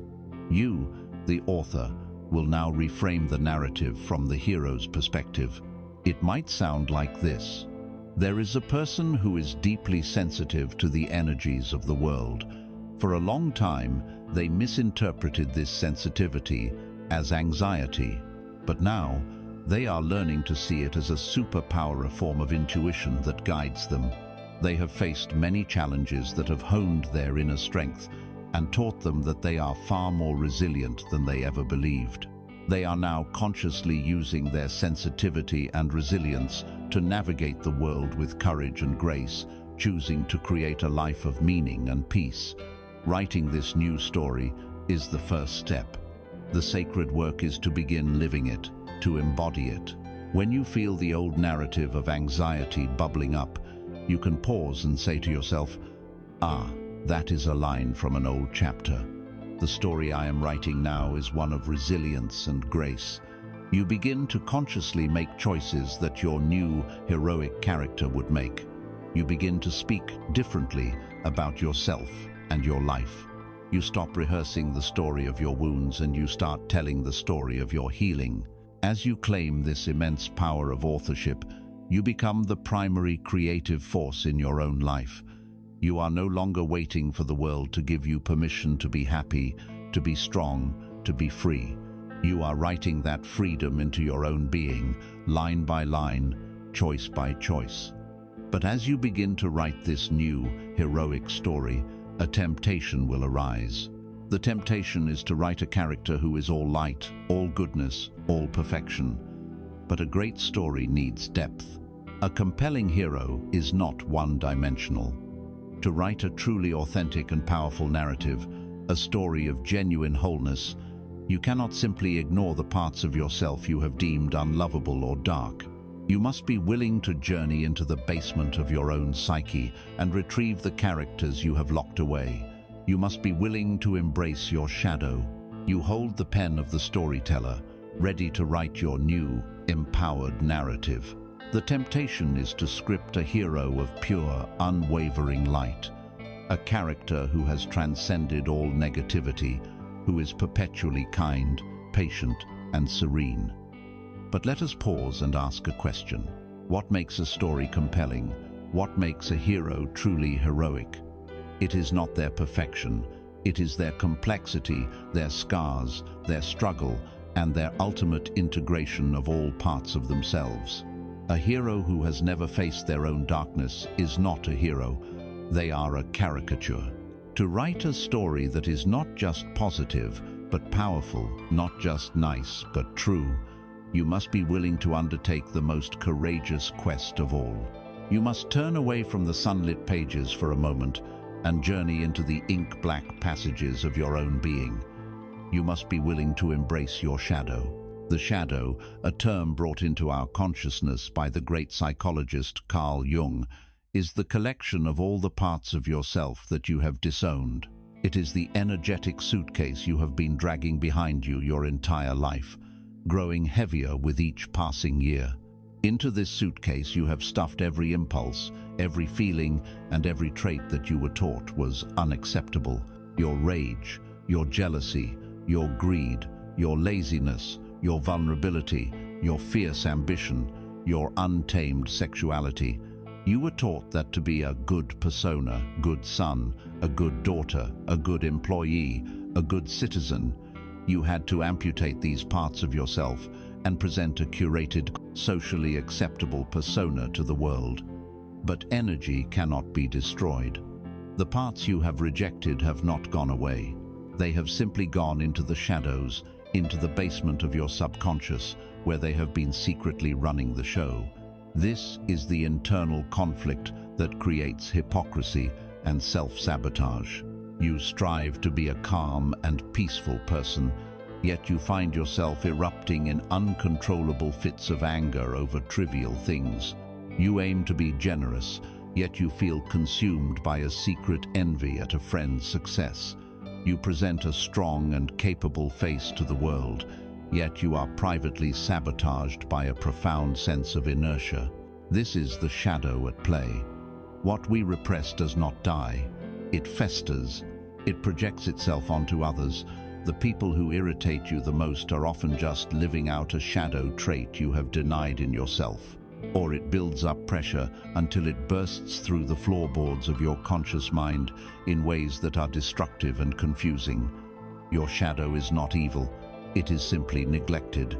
The core message, The great secret of wholeness is this: your shadow contains your gold. The parts of yourself you have feared and rejected hold a tremendous amount of your life force, your power, and your most vital, authentic energy. The spiritual journey is not a process of ascending into the light while denying the dark. That is a fragile, hollow pursuit. True spiritual maturity is a process of integration, of descending into your own depths to reclaim the treasures you have hidden there. It is about becoming whole, not just good. Let us look into that dark suitcase and examine the hidden gifts. That rage you have suppressed for so long, it is not just ugly aggression. Within it lies the pure, clean, powerful energy of your sacred number. It is the life force of your boundaries. It is the fierce love that allows you to protect what is precious to you. Without access to your healthy anger, you become a people pleaser, unable to defend your own spirit. That envy or jealousy that you feel shame around, it is not a sign of your pettiness. It is a direct and honest messenger from your soul, pointing a quivering finger towards a deep desire you have not yet allowed yourself to claim. It shows you what you yearn to create, experience, or become. That fear you label as weakness, it is the guardian of what you love. It reveals what is truly valuable to you, what you would fight to protect. Even that so-called laziness is not necessarily a flaw. It could be the deep wisdom of your body, begging for rest and stillness in a culture that worships frantic, unsustainable productivity. Think of a great tree.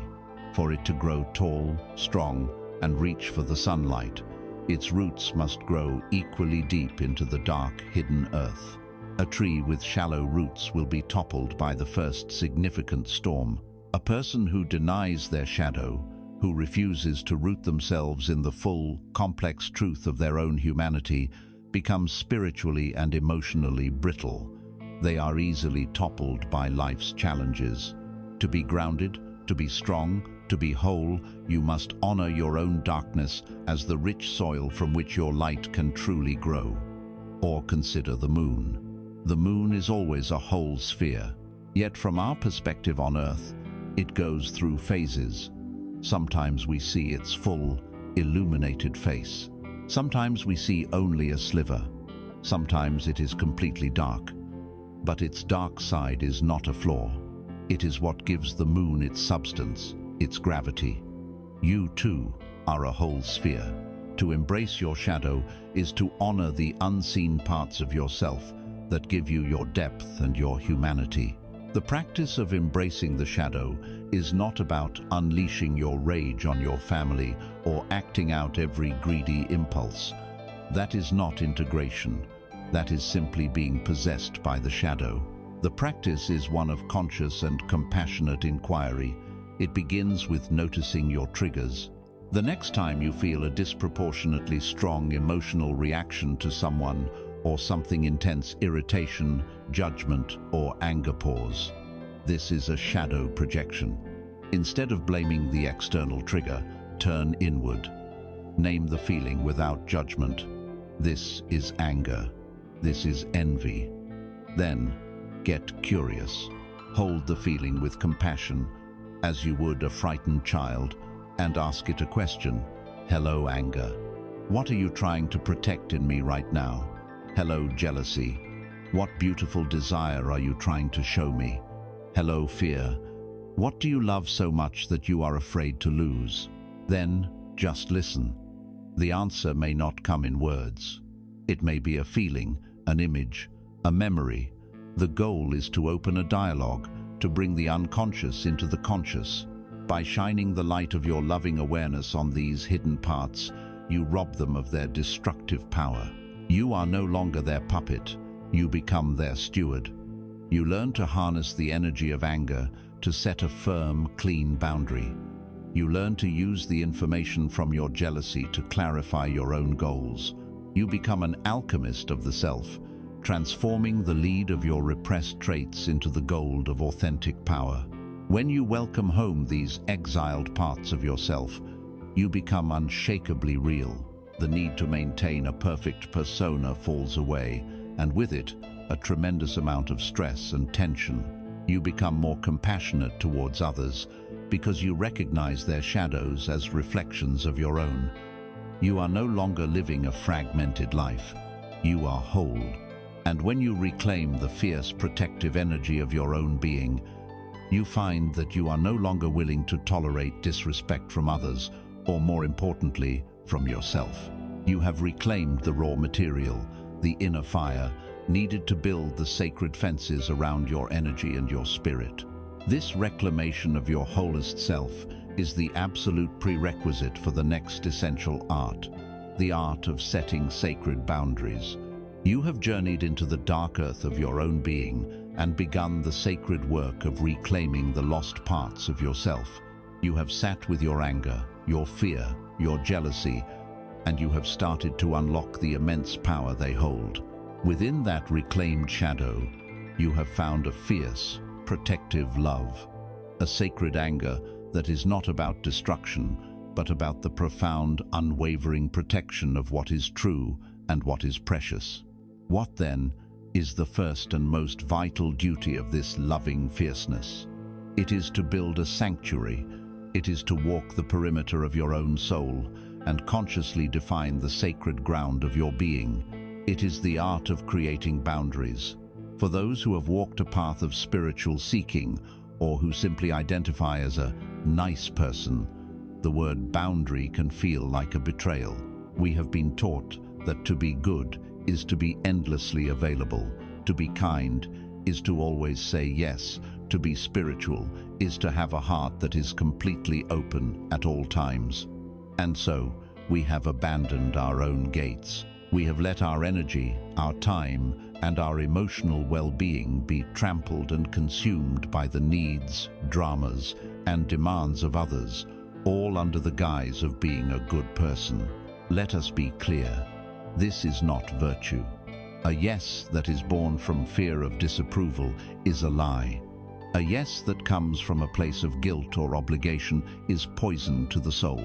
This form of supposed kindness is actually a profound act of self-abandonment, and it is the hidden source of the resentment and burnout that plagues your life. This is the internal conflict that keeps you depleted and disheartened. It is the war between the desperate need to be liked, to be approved of, to not rock the boat, the cry of the inner people-pleaser, and the soul's deep, primal need for safety, sovereignty, and self-preservation. You feel the exhaustion after spending time with certain people. You feel the simmering resentment when you agree to do something you do not have the energy for. You feel the quiet despair of a life that feels less like your own creation and more like a series of obligations to everyone else. This is the symptomatic cry of a spirit living on unprotected land. The core message that will lead you back to your own center is this: a boundary is not a wall. A wall is a rigid, fearful structure built of past pain, designed to keep everyone out. It is a prison. A boundary is a sacred, energetic fence with a gate. And you alone, are the gatekeeper. A boundary is not about shutting the world out. It is about consciously and lovingly deciding who and what you allow into your sacred space, how close they are permitted to come, and when it is time for them to leave. Saying no to another person is not an act of rejection. It is very often the most sacred yes you can give to your own soul, to your own well-being, to your own truth. Think of the banks of a river. A river without banks is not a river. It is a swamp, stagnant, shapeless, with no direction and no power. The banks are the boundaries that contain the water, that give it form, that channel its energy, allowing it to become a mighty, life-giving force that can carve canyons and nourish landscapes. Your boundaries are the banks for your life force energy. They give your life direction and power. Without them, your energy becomes a dissipated, stagnant swamp, drained by everyone and everything around you. Or consider the skin on your body. It is your most fundamental physical boundary. It is not a wall. It is intelligent and permeable. It lets in the life-giving warmth of the sun and the loving touch of another, but it protects your vital inner organs from harm. Your energetic boundaries must become just as wise. To cultivate this wisdom, you must learn to speak a clean no. A clean no is a refusal that is spoken from a place of deep self-respect, without the need for elaborate excuses, justifications, or apologies. It is clean because it is honest. For years, your yes has been contaminated by fear and obligation. It has not been a true gift. When you learn to say a clean no, you purify your yes. A yes that is given from a place of true choice, from a person who is fully capable of saying no, is a sacred and powerful gift. It is a gift of your whole and sovereign self. Until you can say no, your yes has no meaning. So how do you begin this practice, especially when the very thought of it creates fear? You start small. You build your boundary muscle with low-stakes weights. Do not start by trying to set a boundary with the most difficult person in your life. Start with something simple. The next time a colleague asks you to take on a small task that is not your responsibility, or a friend invites you to an event you have no energy for, pause. Notice the automatic, people-pleasing yes forming on your lips. Take a breath and offer a simple, kind, but firm refusal. Thank you for thinking of me, but I won't be able to do that. Or, I appreciate the invitation, but I'm going to say no this time. Notice what is missing. A long, convoluted story about why you cannot do it. You do not owe the world a justification for honoring your own energetic needs. When you offer this clean no, you must be prepared to feel the backlash not necessarily from the other person, but from within yourself. Your inner people-pleaser, the part of you conditioned to gain its worth from external validation, will scream in protest. It will flood you with guilt and fear. Your job is to simply breathe through this discomfort. Recognize it as the feeling of a deep tectonic plate shifting within you. It is the feeling of your spirit realigning with your truth. These are the growing pains of self-respect. With each small no you practice, you build confidence. You prove to yourself that the world does not end when you honor your own needs. In fact, something miraculous begins to happen. People begin to treat you with more respect, because you are treating yourself with respect. You are teaching the world how you expect to be treated. The people who were only in your life because of your lack of boundaries may fall away. Let them. The people who are meant to be in your life will respect your integrity and honor your needs. When you have established these clear, loving boundaries, you create a container for your own life. Your energy is no longer leaking out in 100 different directions. It is contained, concentrated, and available to you for your own creative purposes, for your own joy, for your own healing. From this place of sovereignty and wholeness, your relationships begin to transform. The resentment that came from your unspoken no's fades away. The exhaustion disappears. You are no longer enmeshed with others, but are interacting with them as a whole being. And from this stable, protected vantage point, you can finally see them clearly. You realize they are not just here to take from you or to challenge you. They are here to show you something profound about yourself. Every person in your life becomes a mirror, reflecting a truth you need to see. And so, you have built a sanctuary, not of bricks and mortar, but of sacred self-respect. You have learned the holy invocation of no, and in doing so, you have finally said yes to the deepest needs of your own soul. You have defined the perimeter of your own energy, not as a wall to keep the world out, but as the shoreline of your own sacred ocean, where you decide what is allowed to make waves. From this newfound place of sovereignty, a profound shift in perception becomes possible. You no longer need to stand guard, constantly defending against the world. Instead, you can begin to truly see it. And what you will begin to see with startling clarity is that the world is not happening to you. It is reflecting you. Every person who crosses your path, every interaction that stirs your soul, is not a random encounter. It is a mirror. This is one of the most confronting and liberating truths you will ever integrate. The mind, conditioned for separation, will resist it. The ego, built upon a foundation of comparison and judgment, will fight it. It is easier to point a finger than to look in the mirror. It is simpler to assign blame than to accept responsibility for your own energetic state. But the path to wholeness does not lie in simplicity, it lies in truth. And the truth is this: the outer world is a perfect, holographic reflection of your inner landscape. The people who enter your life are not actors in your story. They are messengers sent by your own higher self to show you the parts of you that you cannot see on your own.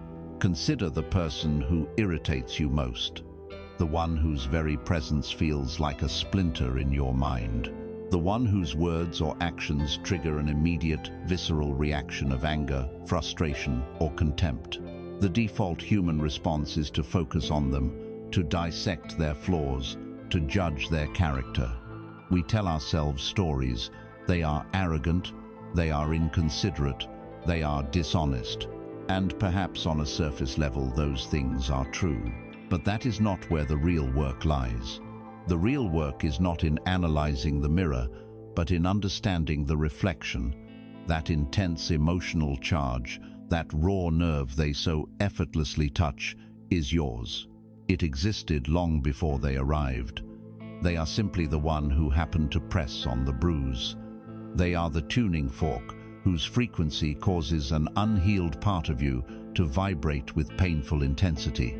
This is the work of the shadow. The aspects of yourself that you have disowned, repressed, and refused to acknowledge do not simply disappear. They live in the basement of your psyche, and they project themselves onto the screens of other people. The arrogance you despise in a colleague might be the mirror image of your own suppressed self-worth, the part of you that longs to stand tall but is terrified of being seen as boastful. The laziness you cannot tolerate in a family member might be a reflection of your own inner slave driver, the relentless part of you that denies your own deep need for rest and stillness. The perceived dishonesty in another might illuminate your own fear of being deceived, or perhaps it points to a place where you are not being entirely honest with yourself.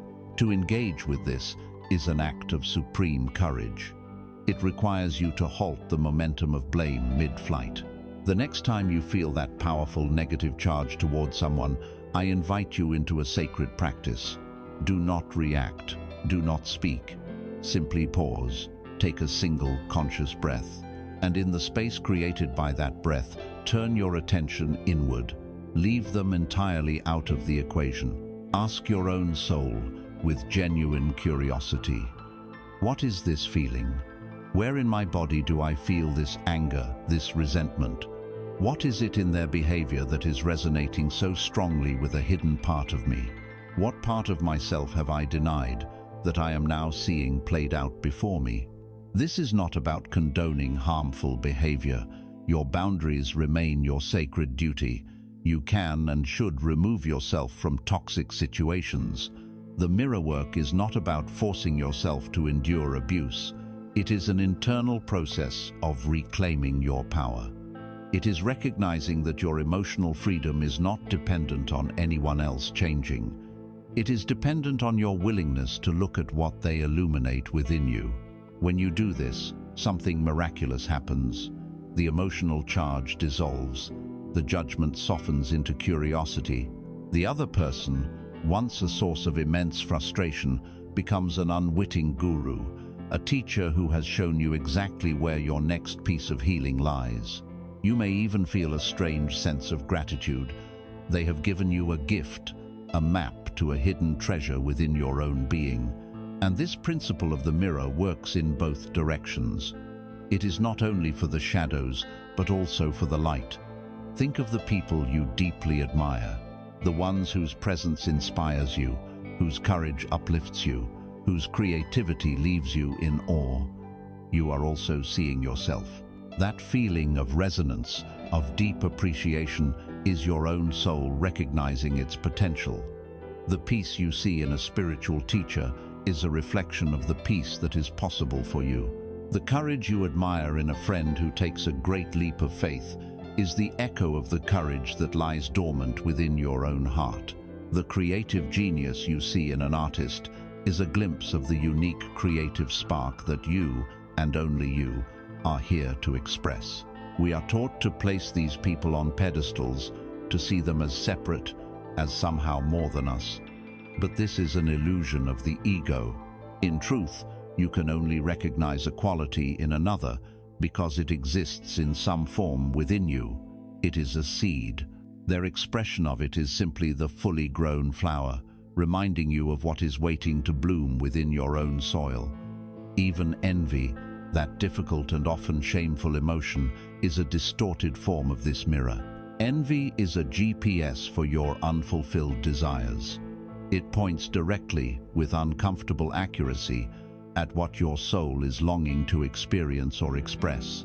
Instead of allowing it to become a poison of resentment, "I wish I had what they have," you can alchemize it into a powerful fuel for intention. Their success shows me what is possible.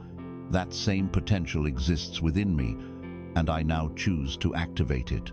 This turns the world from a landscape of competition into a collaborative classroom. Every hero becomes a guide. Every success story becomes a permission slip. You are not diminished by the light of others. You are reminded of your own.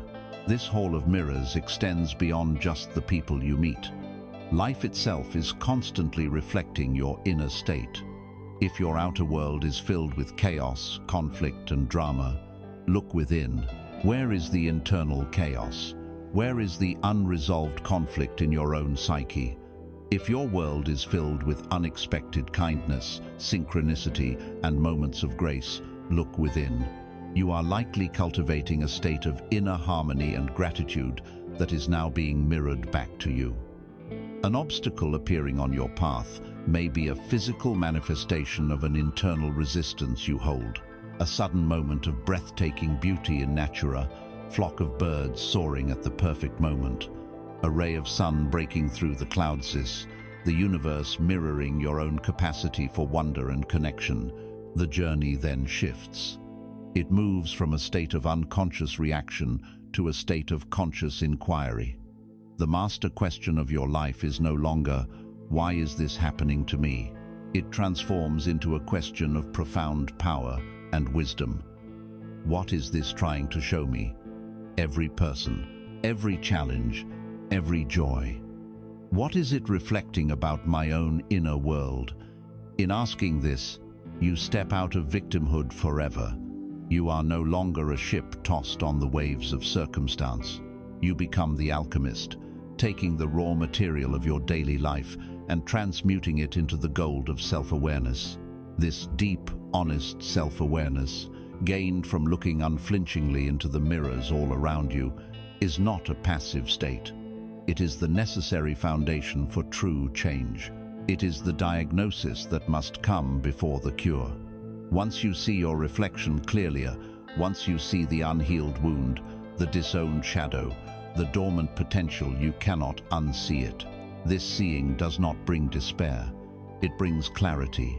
And with clarity comes a new imperative. An imperative to act, to heal, to integrate, to become. This newfound knowledge, born from the mirror of others, now demands an answer.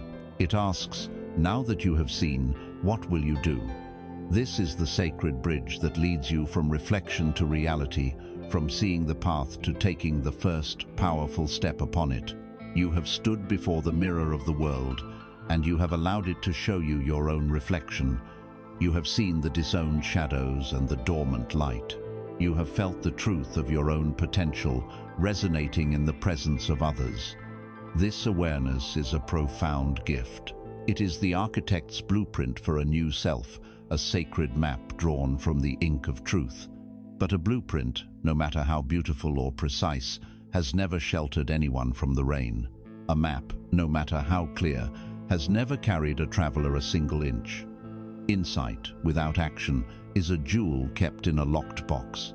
It is potential energy, a coiled spring, a silent promise.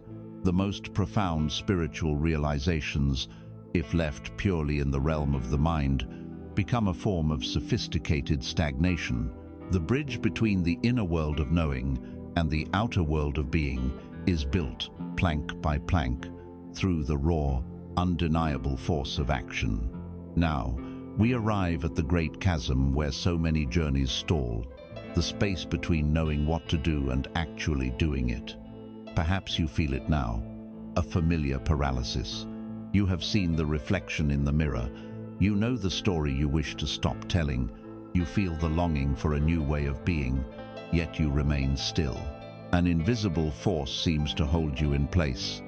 And in this stillness, the voice of the ego returns, not with a roar, but with a corrosive whisper. You are lazy. You lack discipline. You are a fraud. Let us dismantle this lie immediately. This paralysis you feel is not a character flaw. It is a symptom. It is a messenger from the deepest parts of your being, and it carries vital information. Procrastination is rarely about laziness. It is most often about fear. It is the fear of failure, the ego's terror that your action will not be perfect, that your creation will be flawed, that you will be judged. The ego would rather live in the pristine, theoretical world of inaction than risk the messy reality of an imperfect attempt. It is also the fear of success, for if you act and you succeed, your entire world must change. You will have to shed the comfortable skin of your old identity. You may outgrow relationships and situations that no longer match your new vibration, and this can feel like a profound loss. Success brings new light, and new light casts a larger shadow of responsibility. It is easier to remain small and unseen, and sometimes this paralysis is the result of a deep inner conflict. One part of you, the soul, is pulling you forward toward expansion, while another part, the wounded inner child, is pulling back, terrified that moving forward means abandoning a source of safety or love it once knew. So you stand at the edge of this chasm, frozen not by laziness, but by these powerful, conflicting currents within you. The mind, in its attempt to solve this, creates another trap. It tells you to wait. Wait for inspiration to strike like lightning. Wait for the perfect moment when all the stars align. Wait until you feel completely ready, confident, and unafraid. This is the ultimate illusion. Confidence is not the prerequisite for action, it is the consequence of it. Clarity is not found in contemplation, it is forged in the fire of experience. You cannot think your way into a new life. You must act your way into a new way of thinking. Here lies the power. You do not need to see the entire staircase to take the first step. In fact, the universe, in its wisdom, rarely shows you the whole path at once. It would be too overwhelming for the human mind. It reveals the path one step at a time, but it only reveals the next step after you have taken the current one. This requires a radical trust. It requires you to act, not from a place of certainty, but from a place of willingness. The ship at anchor in the harbor cannot be steered. It is tossed about by the changing tides, a passive recipient of the ocean's whims. The captain can stand at the helm, turning the wheel back and forth, but nothing will happen. The rudder only gains purchase. The ship only responds to guidance when it is in motion. You are the ship. Your intention is the rudder. Aligned action is the engine that drives you forward, allowing you to navigate the waters of your life. Without action, your intentions are just a rudder on a stationary vessel, a noble idea with no power. This is the alchemy of movement. The moment you take one small, aligned action, you disrupt the static field of your old reality. You send a ripple through the quantum field. You declare to the universe, not with your words, but with your very being, I am ready for change. I am a co-creator in my own life. This first step, no matter how small, breaks the spell of inertia. And with that broken spell, energy begins to flow. This energy brings back new information, new feedback, new experiences. This new feedback provides the clarity for the next step. Action creates information. Information creates clarity. Clarity creates more confident action. It is a powerful, self-perpetuating cycle. You don't wait for momentum. You act to create it. Let us make this tangible. The mountain of your ambition can seem so high that you dare not even begin the climb. So do not look at the peak. Look only at your feet. The goal is not to write the book. The goal is to open the document and write one sentence. The goal is not to start a new business. The goal is to make one phone call or write one email. The key is to make the initial action so ridiculously small that the ego has no room to argue. This is the principle behind the 2-minute rule. If a task emerges that can be completed in less than 2 minutes, do it immediately. Do not schedule it. Do not write it down. Just do it. This is not about productivity for its own sake. It is a profound spiritual practice. It trains your nervous system to close the gap between intention and execution. It builds the muscle of responsiveness. Each time you complete a small task immediately, you cast a vote for a new identity. I am a person who does what they say they will do. I am a person who acts. These small victories accumulate, building a foundation of self-trust that makes larger actions possible. This is what defines aligned action. It is not just frantic, busy work. It is action, however small, that is infused with the energy of the inner truth you have discovered. It is action that feels like a yes to the reflection you wish to embody. It is making your bed with the intention of bringing order to your inner world. It is choosing a healthy meal with the intention of honoring your body as a sacred vessel. It is speaking your truth in a small moment, not out of aggression, but with the intention of honoring your own sovereignty. Each aligned action is a prayer in motion. It is a physical declaration of your new reality. Remember the metaphor of the single drop of water. By itself, it is insignificant, but when it falls consistently, relentlessly, in the same place, it can wear away the hardest stone. It can carve canyons. You do not need grand, heroic gestures. You need small, relentless, aligned actions. This is the quiet, unglamorous, and unstoppable power that transforms worlds. Stop waiting for the fear to subside. Act with the fear. Stop waiting for the perfect plan. Act into the plan. Stop waiting for a sign. Let your action be the sign. Because when you act from this place of inner alignment, something truly magical begins to unfold. You begin to notice that the world is not just reflecting you, it is responding to you.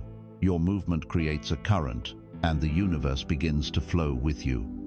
You take a step, and a door you never knew existed appears. You make a call, and the person on the other end says something that provides the missing piece to a puzzle. You start to notice coincidences, synchronicities that feel too perfect to be random. This is not the universe suddenly deciding to help you. It is the universe responding to the clear, powerful signal you are now emitting through your aligned action. You have started your engine, you are moving out of the harbor, and now, finally, you are in a position to hear the whispers of guidance on the wind, showing you which way to turn. You have begun to move. With the courage born of self-awareness, you have started to take small, aligned actions, breaking the ancient spell of inertia. You have set your ship in motion, and the rudder of your intention can now find purchase in the waters of your life. And as you move, a new faculty of perception begins to awaken within you. You start to notice things you previously would have dismissed. The world, which once seemed random and chaotic, begins to reveal a subtle, underlying intelligence. You are beginning to learn the universe's native language. It is not a language of words and grammar, but of resonance, symbols, and meaningful coincidence. You are learning to listen to its whispers. This phenomenon, known as synchronicity, is where the mystical and the practical meet. It is the experience of thinking of an old friend, only to have them send you a message moments later. It is wrestling with a difficult question and then opening a book to a random page and finding the precise answer you were seeking. It is seeing the same sequence of numbers, the same animal, or the same symbol repeated over and over in a short period of time, in a way that feels strangely significant. The rational mind, the gatekeeper of your old reality, will rush to explain it all away. It will call it confirmation bias, pure chance, a statistical anomaly. It will tell you that you are simply seeing patterns where none exist. And on one level, the logical mind has a point. But there is a deeper part of you, a wiser, more ancient knowing that feels the truth in these moments. It feels the resonance, the wink from the universe, the gentle tap on the shoulder that says, yes, you are on the right path, keep going. To listen to these whispers requires you to gently ask the rational mind to take a back seat, not to banish it, but to invite it to be a curious observer rather than a dismissive judge. The great dialogue of your life is not between you and a silent, mechanical cosmos. It is between you and a living, breathing, intelligent field of consciousness that is constantly communicating with you. This field, this universe, does not shout its guidance from the heavens. Its primary mode of communication is subtle. It whispers, it nudges, it leaves a trail of breadcrumbs for you to follow through the great unknown forest of your own becoming. The universe's communication has a certain pattern of escalation. It always begins with a whisper. A whisper is that small, intuitive hit to turn left instead of right. It is the song that comes on the radio with lyrics that speak directly to your heart. It is the strange urge to visit a certain cafe where you overhear a conversation that unlocks a problem you've been struggling with. These whispers are gentle, light, and very easy to ignore. And most of the time we do. Our minds are too loud, our lives are too busy, our focus is too narrow. We dismiss the whisper, rationalize it away, and continue on our pre-programmed path. When the whispers are ignored, the universe speaks a little louder. It might orchestrate a slightly more noticeable event. You don't just think of the friend. You bump into them on the street, in a city neither of you live in. You don't just see the book with the answer. It falls off the shelf at your feet. These talks are harder to ignore, but the determined skeptic can still find a way, labeling them as freaky coincidences and moving on. But if you continue to ignore the guidance, if you persist on a path that is moving you away from your soul's true north, the universe, in an act of profound grace, will shout. A shout is an event so disruptive it cannot be ignored. It is the relationship that ends abruptly. It is the job you are suddenly laid off from. It is the unexpected health crisis or the missed flight that changes the course of your entire trip. From the perspective of the ego, these events are catastrophes. They are seen as punishments, as evidence that the world is unfair and hostile. But from the perspective of the soul, a shout is a course correction. It is a loving, albeit painful intervention designed to stop you from heading further down a path that would ultimately lead to greater suffering. The universe is slamming on the brakes, creating a roadblock, forcing you to stop and reevaluate. The pain of the shout is not inflicted by the universe. It is generated by the force of our own resistance to the necessary change. Learning to honor the whispers is the key to avoiding the necessity of the shouts. So how do you learn to listen? You begin by cultivating the fertile ground of presence. You cannot hear a whisper in a storm of mental noise. This is why the earlier work of cultivating stillness is so vital. The more you practice being in the present moment, feeling your breath, observing your surroundings, the more you will notice the subtle signals that are always there. You are tuning your receiver to a finer frequency. Secondly, you must consciously shift from a default position of skepticism to one of open curiosity.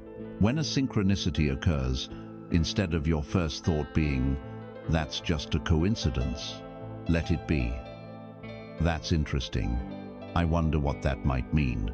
You don't have to believe it has a definitive message, but simply by holding it in a space of gentle inquiry, you open a channel for more guidance to flow through. The most powerful practice for amplifying these whispers is to keep a synchronicity journal. Get a simple notebook, and at the end of each day, take 5 minutes to write down any of the day's meaningful coincidences, strange encounters, or recurring symbols. Do not try to analyze them. Just record the raw data. Heard the word phoenix 3 times today. Thought about needing a mentor for my project, then received an email from an old boss I admire. Saw the numbers 444 on 3 different license plates. At first, these entries may seem random and disconnected, but after a week, a month, a year of this practice, you will be able to look back and see the most astonishing patterns. You will see the clear trail of breadcrumbs. You will see how the universe was answering questions you had barely dared to ask. The journal becomes undeniable proof that you are not moving through life alone. It is a written record of your ongoing conversation with the cosmos.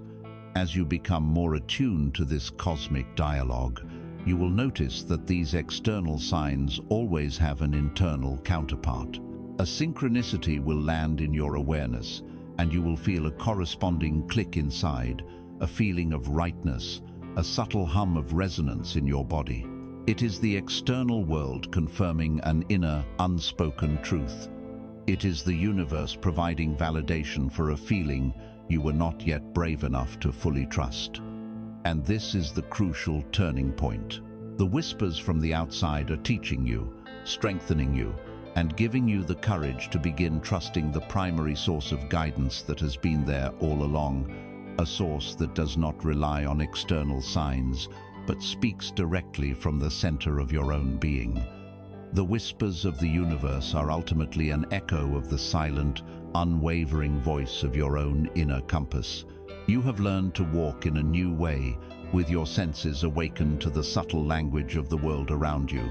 You have followed the trail of breadcrumbs, the synchronicities and signs, and you have seen how the universe responds when you move with aligned intention. These external whispers have been your faithful guides, your training wheels, building your trust in a reality that is far more intelligent and responsive than you were ever taught to believe. But relying solely on external signs is like navigating the great ocean by watching only the patterns of the clouds. It is time to graduate. It is time to turn your attention from the echo to the source, from the reflection in the water to the moon in the sky. It is time to reclaim the most sacred and sophisticated piece of navigational technology in existence, the one you were born with. It is time to learn to use your inner compass. To understand this compass, we must first understand the tool we have been using up until now, the logical mind. Your mind is a magnificent map. It is a vast and detailed cartography of your known world. This map has been drawn by every experience you have ever had, by every lesson your parents taught you, by every book you have read, by every societal belief you have absorbed. It shows you the roads that are considered safe, the territories marked as dangerous, the destinations deemed worthy of pursuit. It is an invaluable tool for navigating the familiar landscape of your life. But a map, by its very nature, has a fundamental limitation. It is a record of the past. It can only show you where you have been or where others have been before you. It cannot chart a course through the truly new, the undiscovered country of your highest potential. Sometimes the map is simply wrong, drawn from the fears of others. And often, the landscape of your life changes so profoundly that the old map no longer corresponds to the territory beneath your feet. To rely only on the map of the mind is to condemn yourself to walking in circles, forever treading the safe but unfulfilling paths of what is already known. Now, consider the compass, your intuition. It is not a map. It holds no memory of the past. It offers no detailed 5-year plan for the future. It does not provide logical reasons, pros and cons, or statistical probabilities. Your inner compass has only one exquisitely simple function. In this present moment, and only this moment, it points toward your soul's true north. It is an unwavering, incorruptible needle that is in direct resonance with the universal field. It does not care about the weather. It is not concerned with the difficulty of the terrain ahead. It does not consult the old map. It simply, silently, and certainly points the way. The great challenge of this journey is that we have been conditioned to worship the map and to distrust the compass. We are taught to silence our feelings, to dismiss our gut instincts as illogical and unreliable, and to trust only the hard data of the analytical mind. The greatest unlearning you will ever do is to reverse this hierarchy. It is to learn that the mind is a brilliant servant, but a terrible master. Its job is to execute the plans, to handle the details, to figure out the how. But the what and the which way, the direction of the journey itself, must come from a deeper source. It must come from the compass. This compass does not speak in human language. It does not use words. Its language is the native tongue of the body, the primordial vocabulary of energy and sensation. To read the compass, you must learn to stop thinking and start feeling. The compass has two primary signals. The first is expansion. This is the feeling of your true north. When a choice, an idea, or a path is in alignment with your soul, your body will feel it as a sense of opening. It can be a subtle warmth in your chest, a feeling of lightness, a silent release of tension you didn't even know you were holding. It feels like a quiet, cellular yes. There is a sense of ease, flow, and rightness, even if the choice seems terrifying or illogical to your mind. It is the feeling of coming home to yourself. The second signal is contraction. This is your compass warning you that you are facing away from your true north. When a path is out of alignment, your body will signal it with a sense of tightening. It can be a knot in your stomach, a constriction in your throat, a feeling of heaviness or dread, a subtle impulse to pull back. It is a visceral, full-body no. This feeling can arise even when a choice looks perfect on the map of the mind: the high-paying job, the socially approved relationship, the sensible decision. Your body knows a truth that your mind, with all its logic and rationalizations, cannot access. To the conditioned self, this is deeply confusing. To the awakening soul, it is the clearest guidance imaginable. Let us bring this into a practice you can use for the rest of your life. The next time you face a decision, whether large or small, resist the urge to immediately make a list of pros and cons. Instead, find a quiet space where you will not be disturbed. Close your eyes, take 3 deep, slow breaths, and with each exhale, let go of the mental chatter. Allow yourself to arrive in the stillness of the present moment. Now, place one hand over the center of your chest and the other over your belly, your solar plexus. This is where your 2 great centers of feeling reside. First, bring to mind the essence of option ADO. Not think about its logical consequences. Simply hold the energetic reality of choosing that path. Imagine you have already made that choice. And then just notice. Without judgment, scan your body. Do you feel a sense of opening or tightening in your chest? Does your stomach feel calm or clenched? Is there a feeling of lightness or of weight? Is there warmth or coolness? Just observe the pure physical sensation. Be with it for a moment. Then, consciously release that image. Take another deep breath and create a neutral space. Now, bring to mind the essence of option B. Again, imagine you have already chosen this path. And again, with the same gentle curiosity, notice the sensations in your body. How does this reality feel? Is it different from the first? Lighter, heavier, more expansive, more constricted?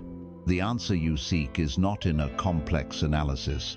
It is in the simple contrast between these two feelings.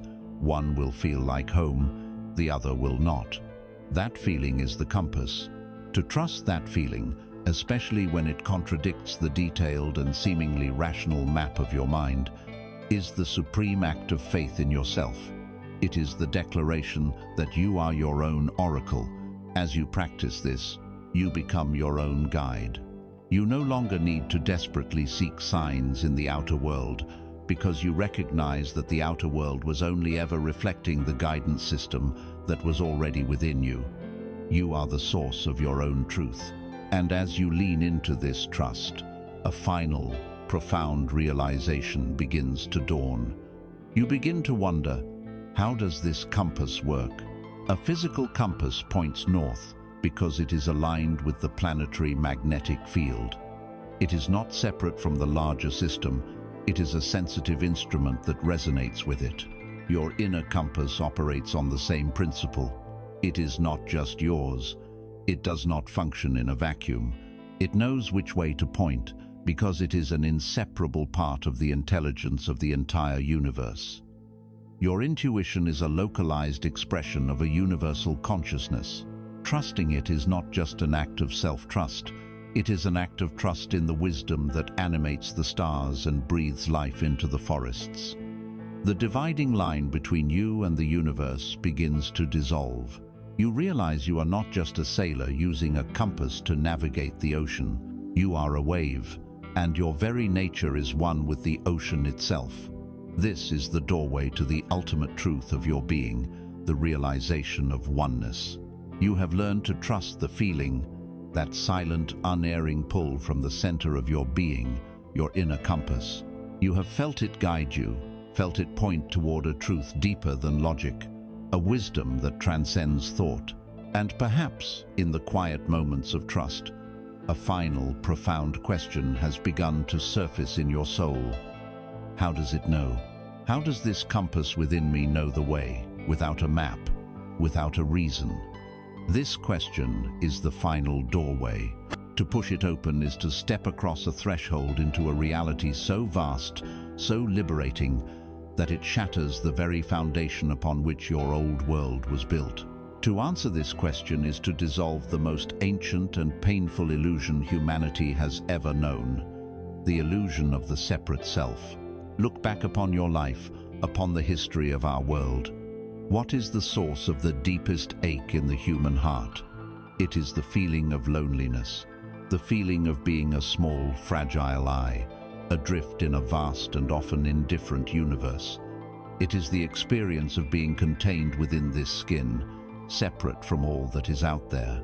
This feeling of separation is the root of all fear. If you are separate, you can be attacked. If you are separate, you can be abandoned. If you are separate, you can lack what you need. This fundamental belief in your own separateness is the primal wound, the original story of exile from the garden, and it is an illusion. It is a profound misunderstanding of who and what you truly are. We experience ourselves as solid, distinct entities, but the science of our own time has begun to catch up with the wisdom of the ancient mystics. When we look deeply into the nature of matter, past the tissues, past the cells, past the molecules and the atoms, we find nothing solid. At the very foundation of reality, there are no things, only vibrations. There are fields of energy, probabilities, a shimmering, interconnected web of relationships. The subatomic particles that compose your hand are fundamentally indistinguishable from the particles that compose the air it moves through. The boundary between you and not you is a sensory perception, a mental construct, a functional illusion that allows you to navigate this three-dimensional world. But it is not the ultimate truth. The ultimate truth is that you are not in the universe. You are the universe, experiencing itself. Consider a wave on the surface of the great ocean. From its limited perspective, it has a distinct identity. It has a beginning and an end. It sees the other waves as separate from itself. It might feel pride in its height, or fear as it nears the shore where its form will dissolve. It lives its entire life believing it is a wave. But at some point, in a moment of enlightened clarity, the wave might realize the profound truth. Its underlying reality is not wave, but water. It was never separate from the ocean. It was the ocean itself, rising up for a moment to express itself in a unique form. Its form was temporary, but its essence is, and always has been, the entire ocean. You are that wave. You have mistaken your temporary form, your name, your body, your personality for your true self.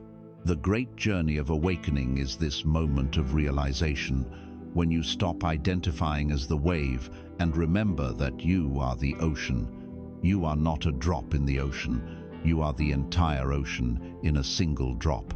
Think of a sunbeam pouring through a window. It appears as a distinct shaft of light, separate from its source. But can you ever truly sever the beam from the sun? It is a direct and continuous extension of the star that birthed it. It is the sun, reaching out and touching the world. You are that sunbeam. You are an emanation of the central source of all creation, a ray of cosmic consciousness extending into this dimension to experience and know itself. You may feel separate, but you are never, not for a single instant, disconnected. The source is flowing through you and as you, right now. This is not merely poetry. It is literal, physical truth. The iron in your blood, which carries the breath of life through your body, was forged in the fiery heart of a star that exploded billions of years ago. The calcium that gives strength to your bones, the carbon that is the scaffolding of your salsivary element that makes up this body, was cooked in a stellar furnace and scattered across the cosmos to eventually coalesce here, on this planet, as you.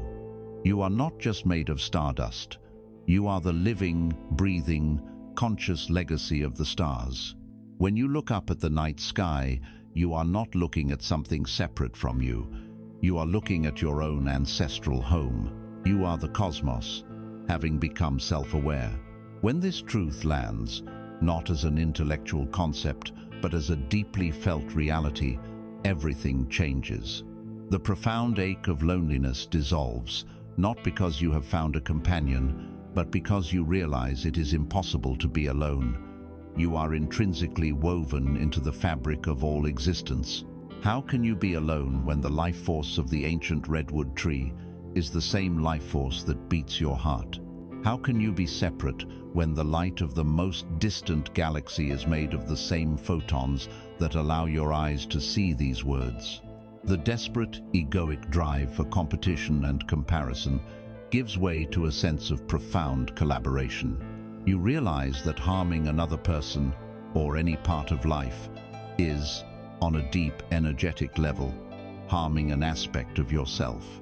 Conversely, every act of kindness, compassion, and healing you offer to the world is an act of healing for the entire whole, yourself included. Their joy is your joy. Their suffering is your suffering. The lines of separation blur and dissolve in the warm light of this unified awareness. The frantic search for a special purpose, a meaning to be found out there, also comes to a quiet end. You realize your purpose is not something you must find, achieve, or be given. Your purpose is what you already are. Your purpose is to be the most authentic, vibrant, and loving expression of your unique node of universal consciousness. Your purpose is simply to be you, fully and unapologetically, because your unique expression is a vital and irreplaceable part of the whole. To integrate this realization, you must feel it. Go into nature, for nature never forgot this truth. Place your hand on the rough bark of a tree. Close your eyes and feel its slow, patient, deep-rooted life. Feel that it is the same life that flows in your veins, just at a different rhythm. Sit by the ocean and watch the waves, and see the truth of your own being reflected back at you. Lie on the earth on a clear night and gaze into the infinite tapestry of the stars. Do not just see them as distant points of light. Feel yourself on a living planet, spinning through that very same space. Dissolve the imaginary boundary between the observer and the observed, and feel the infinite expanse both without and within. You are not a stranger here. You are not a visitor on a temporary visa. You are home. You are not a fragile fragment broken off from the whole. You are the whole, remembering itself. And with this ultimate realization, the entire operating system of the ego, which is based on the core belief in not enough, begins to crumble. For if you are one with everything, how can you possibly be in a state of lack? If the entire universe is your body, how can you be without anything? This unshakable knowing, this deep cellular memory of your own divinity and wholeness is the key. It is the foundation upon which you can finally build a life, not from a consciousness of scarcity, but from the felt reality of true, infinite abundance. You stand now on the shores of a new reality. The foundational illusion has cracked. You have felt the truth in your bones, the undeniable realization that you are not a separate fragment, but the entire cosmos experiencing itself in a unique and precious form. You are the ocean. You are the starlight. You are the life that animates all things. Let this truth settle into you. Breathe it into your cells. If you are intrinsically one with all of creation, what then is lack? If you are a living expression of an infinite universe, what then is scarcity? These words, which once held so much power, which dictated so much of human striving and suffering, become hollow. They are ghosts from a dream you are now waking from. The entire architecture of the ego, and indeed of our modern world, is built upon the lie of scarcity. And now that you have seen the truth of oneness, you can begin to dismantle that inner prison and learn to live from the world's most natural yet most forgotten state, the state of true abundance. First, you must recognize the prison you have been living in. The scarcity mindset is the default operating system of the ego. It is the persistent, nagging voice in the back of the mind that whispers, "There is not enough money, not enough time, not enough love, not enough opportunity." It is a constant, low-grade hum of anxiety, a feeling of being fundamentally behind in a race against everyone else for a limited pool of resources. This voice is not your enemy. It is simply the logical output of a false premise. If the ego believes it is a small, separate self, cut off from the source of life, then of course it must hoard, protect, grasp, and compete to ensure its own survival. Its entire world is a zero-sum game. For it to gain, someone else must lose. For it to be safe, it must build walls. This mindset colors every aspect of your life. It is the fear that makes you cling to a job that drains your soul. It is the jealousy that poisons your relationships, born from the fear that love is a finite commodity that can be taken from you. It is the paralysis that stops you from pursuing your creative dreams because you fear there isn't enough room for your success. It is the constant comparison to others, a painful accounting of who has more and who has less. For lifetimes, humanity has been trapped in this consciousness, a self-inflicted state of poverty, regardless of external wealth. It is a prison built from two simple, powerful lies. I am not enough, and I do not have enough. Today, you walk out of that prison. You are learning to redefine abundance. Abundance is not, and has never been, about what you have. It is not a number in a bank account, a collection of possessions, or a list of accomplishments. Those are merely external symbols, the shadows on the cave wall. True, unshakable abundance is an internal state of consciousness. It is a state of being. It is the deep, cellular, embodied knowing that you are enough, precisely as you are. It is the feeling tone of wholeness, sufficiency, and trust that arises directly from the realization of oneness. It is knowing that you are an expression of an infinite source, and therefore you are always connected to an infinite supply. Consider the sun. The sun does not hoard its light and heat, releasing it only when it is guaranteed a return on its investment. It does not shine on one person and withhold from another based on their worthiness. It shines freely, boundlessly, and unconditionally because it is a star, and shining is its fundamental nature. It is an act of pure, non-transactional giving. Consider a great river. It does not worry about running dry. It gives its water away to the thirsty land, to the trees, to the animals, trusting that it is constantly being replenished from the vast, unseen source in the mountains. The sun and the river are living expressions of the principle of abundance. They exist in a state of constant, effortless flow. This is your natural state as well. This is not a metaphor, it is a description of universal physics. The universe does not respond to your pleas or your wants. It responds and resonates with the frequency of your being. When you live in the frequency of scarcity, of worry, fear, and clutching, you are a constricted channel. You see the world through a lens of lack, and so you perceive and attract more experiences that validate that belief. But when you learn to cultivate the inner state of abundance, of gratitude, trust, and generosity, you begin to vibrate at a different frequency. You become an open channel. You begin to notice the opportunities that were there all along. You begin to attract people and resources that resonate with your new state of being. You stop chasing abundance and you start being abundance. The world then has no choice but to rearrange itself around your new song. So how do you cultivate this state, especially when the old habits of fear are so strong? You do it through the radical and transformative practice of generosity. You embody the state you wish to become. You act as if you are already abundant. And the most powerful way to feel abundant is to give. This does not have to be about money. In fact, for this practice to be most potent, it should begin with that which is priceless. Give your presence. When you are with another person, put down your phone, quiet your inner monologue, and offer them the sacred gift of your full, undivided attention. In a world of distraction, this is one of the most generous acts possible. Give a genuine compliment, see the good, the beautiful, the light in someone, and reflect it back to them without any agenda. Give encouragement. To the friend who is afraid to take a risk, be the voice that says, "You can."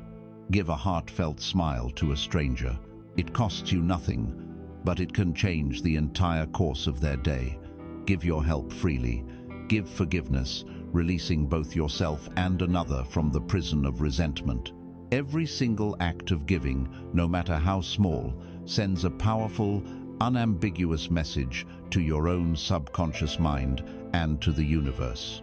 The message is, "I have more than enough." It is a declaration of your own sufficiency. My wellspring is so full that my cup overflows. I am a channel for goodness, not a container for it. The act of giving shatters the illusion of scarcity. You cannot clutch with an open hand. You cannot hoard when you are in the flow of generosity. And most beautifully, you cannot give without simultaneously receiving the direct experience of being someone who has enough to give. That feeling is abundance. You are shifting your identity from a consumer who is always trying to fill a void to a creator who is an overflowing source. Life is no longer a battle to be won or a problem to be solved. It becomes a dance of energy, a sacred exchange. You live from a place of deep trust in the benevolent, infinite source that you now know yourself to be.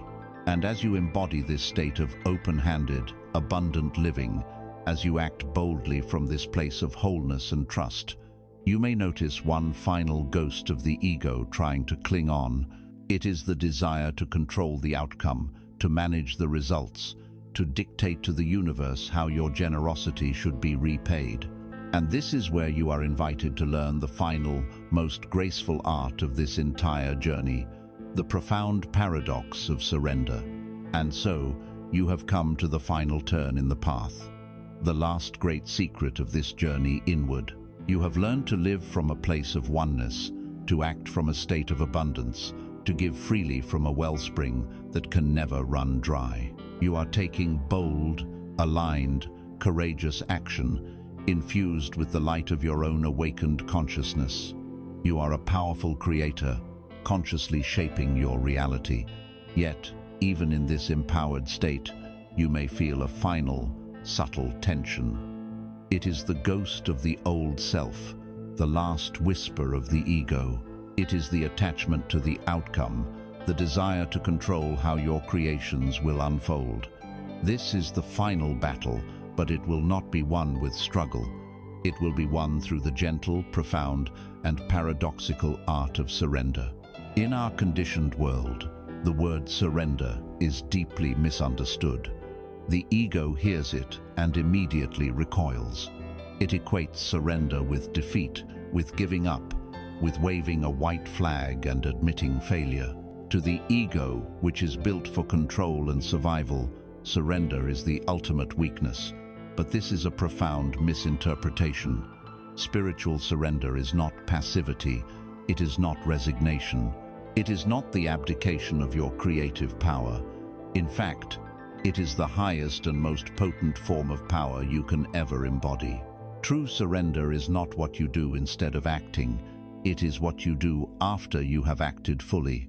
It is the courageous and graceful act of doing everything in your power, of pouring your heart and soul into your intention, and then, with a deep and trusting exhale, releasing your white-knuckled grip on the result. This is the sacred dance of co-creation. It requires you to understand that in this dance between you and the universe, there are two roles and two sets of responsibilities, your part and the universe's part. Your part is to become the vessel. It is to clarify your intention, to cultivate your energy, to listen to your inner compass, and to take the inspired, aligned actions that feel like a yes in your soul. Your responsibility is to be the loving gardener. You choose the seeds of what you wish to grow, seeds of love, of creativity, of healing. You prepare the soil of your inner world, removing the weeds of limiting beliefs. You water the ground with your focus, your passion, and your discipline. You show up every day, and you tend to your garden with all the love and presence you can muster. This is your sacred work. And then there is the universe's part. The universe, with its infinite intelligence and unimaginably vast perspective, is the master orchestrator. Its role is the divine timing. Its role is the weather. Its role is the mysterious alchemy that transforms a tiny seed into a magnificent flower. You, the gardener, do not control when the sun will shine or when the rain will fall. You do not determine the exact day the seed will sprout. You do not dictate the precise color or shape of the petals as they unfold. To attempt to do so would be an act of folly and frustration. The gardener who digs up the seed every morning to check on its progress will only ever have a hole full of dirt. The gardener who trusts the process, who has faith in the unseen laws of nature after their own work is done, is the one who will witness the miracle of the bloom. This is where we so often suffer. We try to do the universe's job. We take our aligned action, and then we immediately begin to worry. We strategize, we obsess, we try to force things to happen on our timeline, and in the exact way we have imagined. We are trying to control the rain. This creates immense friction, anxiety, and disappointment. It constricts the very channels we are trying to open. Surrender is the act of consciously and gracefully returning to your own role. It is the wisdom to say, I have done my part. I have planted the seed of my intention with love and care. I have tended the soil of my being. And now, I trust. I trust the sun. I trust the rain. I trust the great mystery. This act of release is not always easy, for the ego will fight for control until its last breath. Therefore, it can be powerful to anchor this inner shift with an outer ritual. After you have done all you can for a particular goal, after you have sent the important email, completed the creative project, had the difficult conversation, poured your energy into a new venture create, a sacred moment to mark the transition of responsibility. You can write your desire, your goal, or your hope on a small piece of paper. Acknowledge yourself for all the love and effort you have put in. Then, with a feeling of deep trust and release, you can burn the paper, watching the smoke carry your intention up into the embrace of the cosmos. Or you can go to a flowing river or stream, place the intention upon a leaf, and let it float away, releasing it to the current of life. You can visualize placing your desire into a beautiful luminous sphere, and with a deep, cleansing exhale, you release it into the heavens, knowing it is in loving and capable hands. The form of the ritual does not matter. Its purpose is to create a clear, energetic demarcation. It is a signal to your own psyche and to the universe that you are now stepping back and creating the space for a greater magic to step in. This is the ultimate paradox of power. You become most powerful when you release the need to control. Your intentions become most effective when you are unattached to the outcome. You finally gain everything when you are willing to lose it all.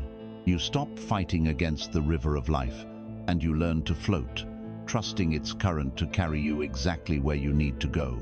You stop battling the wind, and you become the kite, yielding to its power in such a way that it lifts you to heights you could never reach on your own.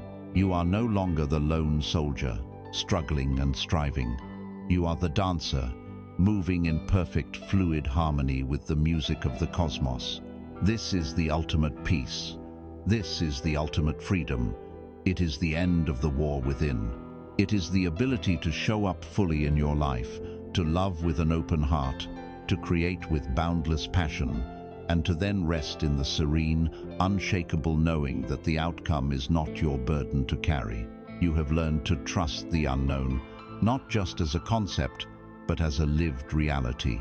You can walk into the mists of your future with a calm heart, not because you have a map, but because you have finally learned that the compass within you and the intelligence of the mist are one and the same. This is the dance of surrender, and it is the beginning of a life lived with true, effortless grace. Do you remember where we began this journey together? We stood in the ruins of an old world, holding a map that had failed you. A map given to you by others, with roads promising happiness, success, and meaning, that led only to a desolate landscape of quiet exhaustion. You felt lost, not in a forest or a city, but in the very heart of your own life. And so you began a journey, not to find a new map, but to become a new kind of traveler. You sought not a better set of directions from the outside world, but the courage to navigate from within. Look at yourself now. The goal was never to replace the old, tattered map with a new, shinier one. The goal was to render all maps obsolete. The journey through the void, the ego, the stillness, and the surrender was a sacred apprenticeship. You were not learning a destination. You were learning the ancient arts of navigation. You have learned how to read the stars of synchronicity, those winks from the cosmos that affirm your path. You have learned how to feel the direction of the wind, attuning your actions to the currents of your deepest intention. You have learned to respect the power of the deep ocean, understanding that true strength lies not in fighting the currents, but in the graceful surrender to their flow. And most profoundly, you have learned to trust the unwavering needle of the compass that resides in the silent chamber of your own heart. You are no longer a lost traveler searching for a landmark. You have become the master navigator of your own soul. And so, your relationship with the unknown has been forever transformed. That feeling of being lost, which once felt like a curse, you can now recognize as a sacred calling. It was the universe's loving invitation to leave the crowded, well-trodden highways and venture into the pristine wilderness of your own being. The unknown is no longer a threatening darkness to be feared, but a vast, silent, fertile space of pure potential, a canvas upon which you can paint a new reality. The peace you were searching for in the world, you have found in the stillness within you. The strength you hope to acquire, you have discovered in your own resilience. The love you sought from others, you have realized is the very essence of your own being. The journey was never about finding the right answers. It was about unlearning the wrong questions. It was about remembering a truth you have always known, deep beneath the noise of the world. You are not the one who is lost. You are, and always have been, the way home.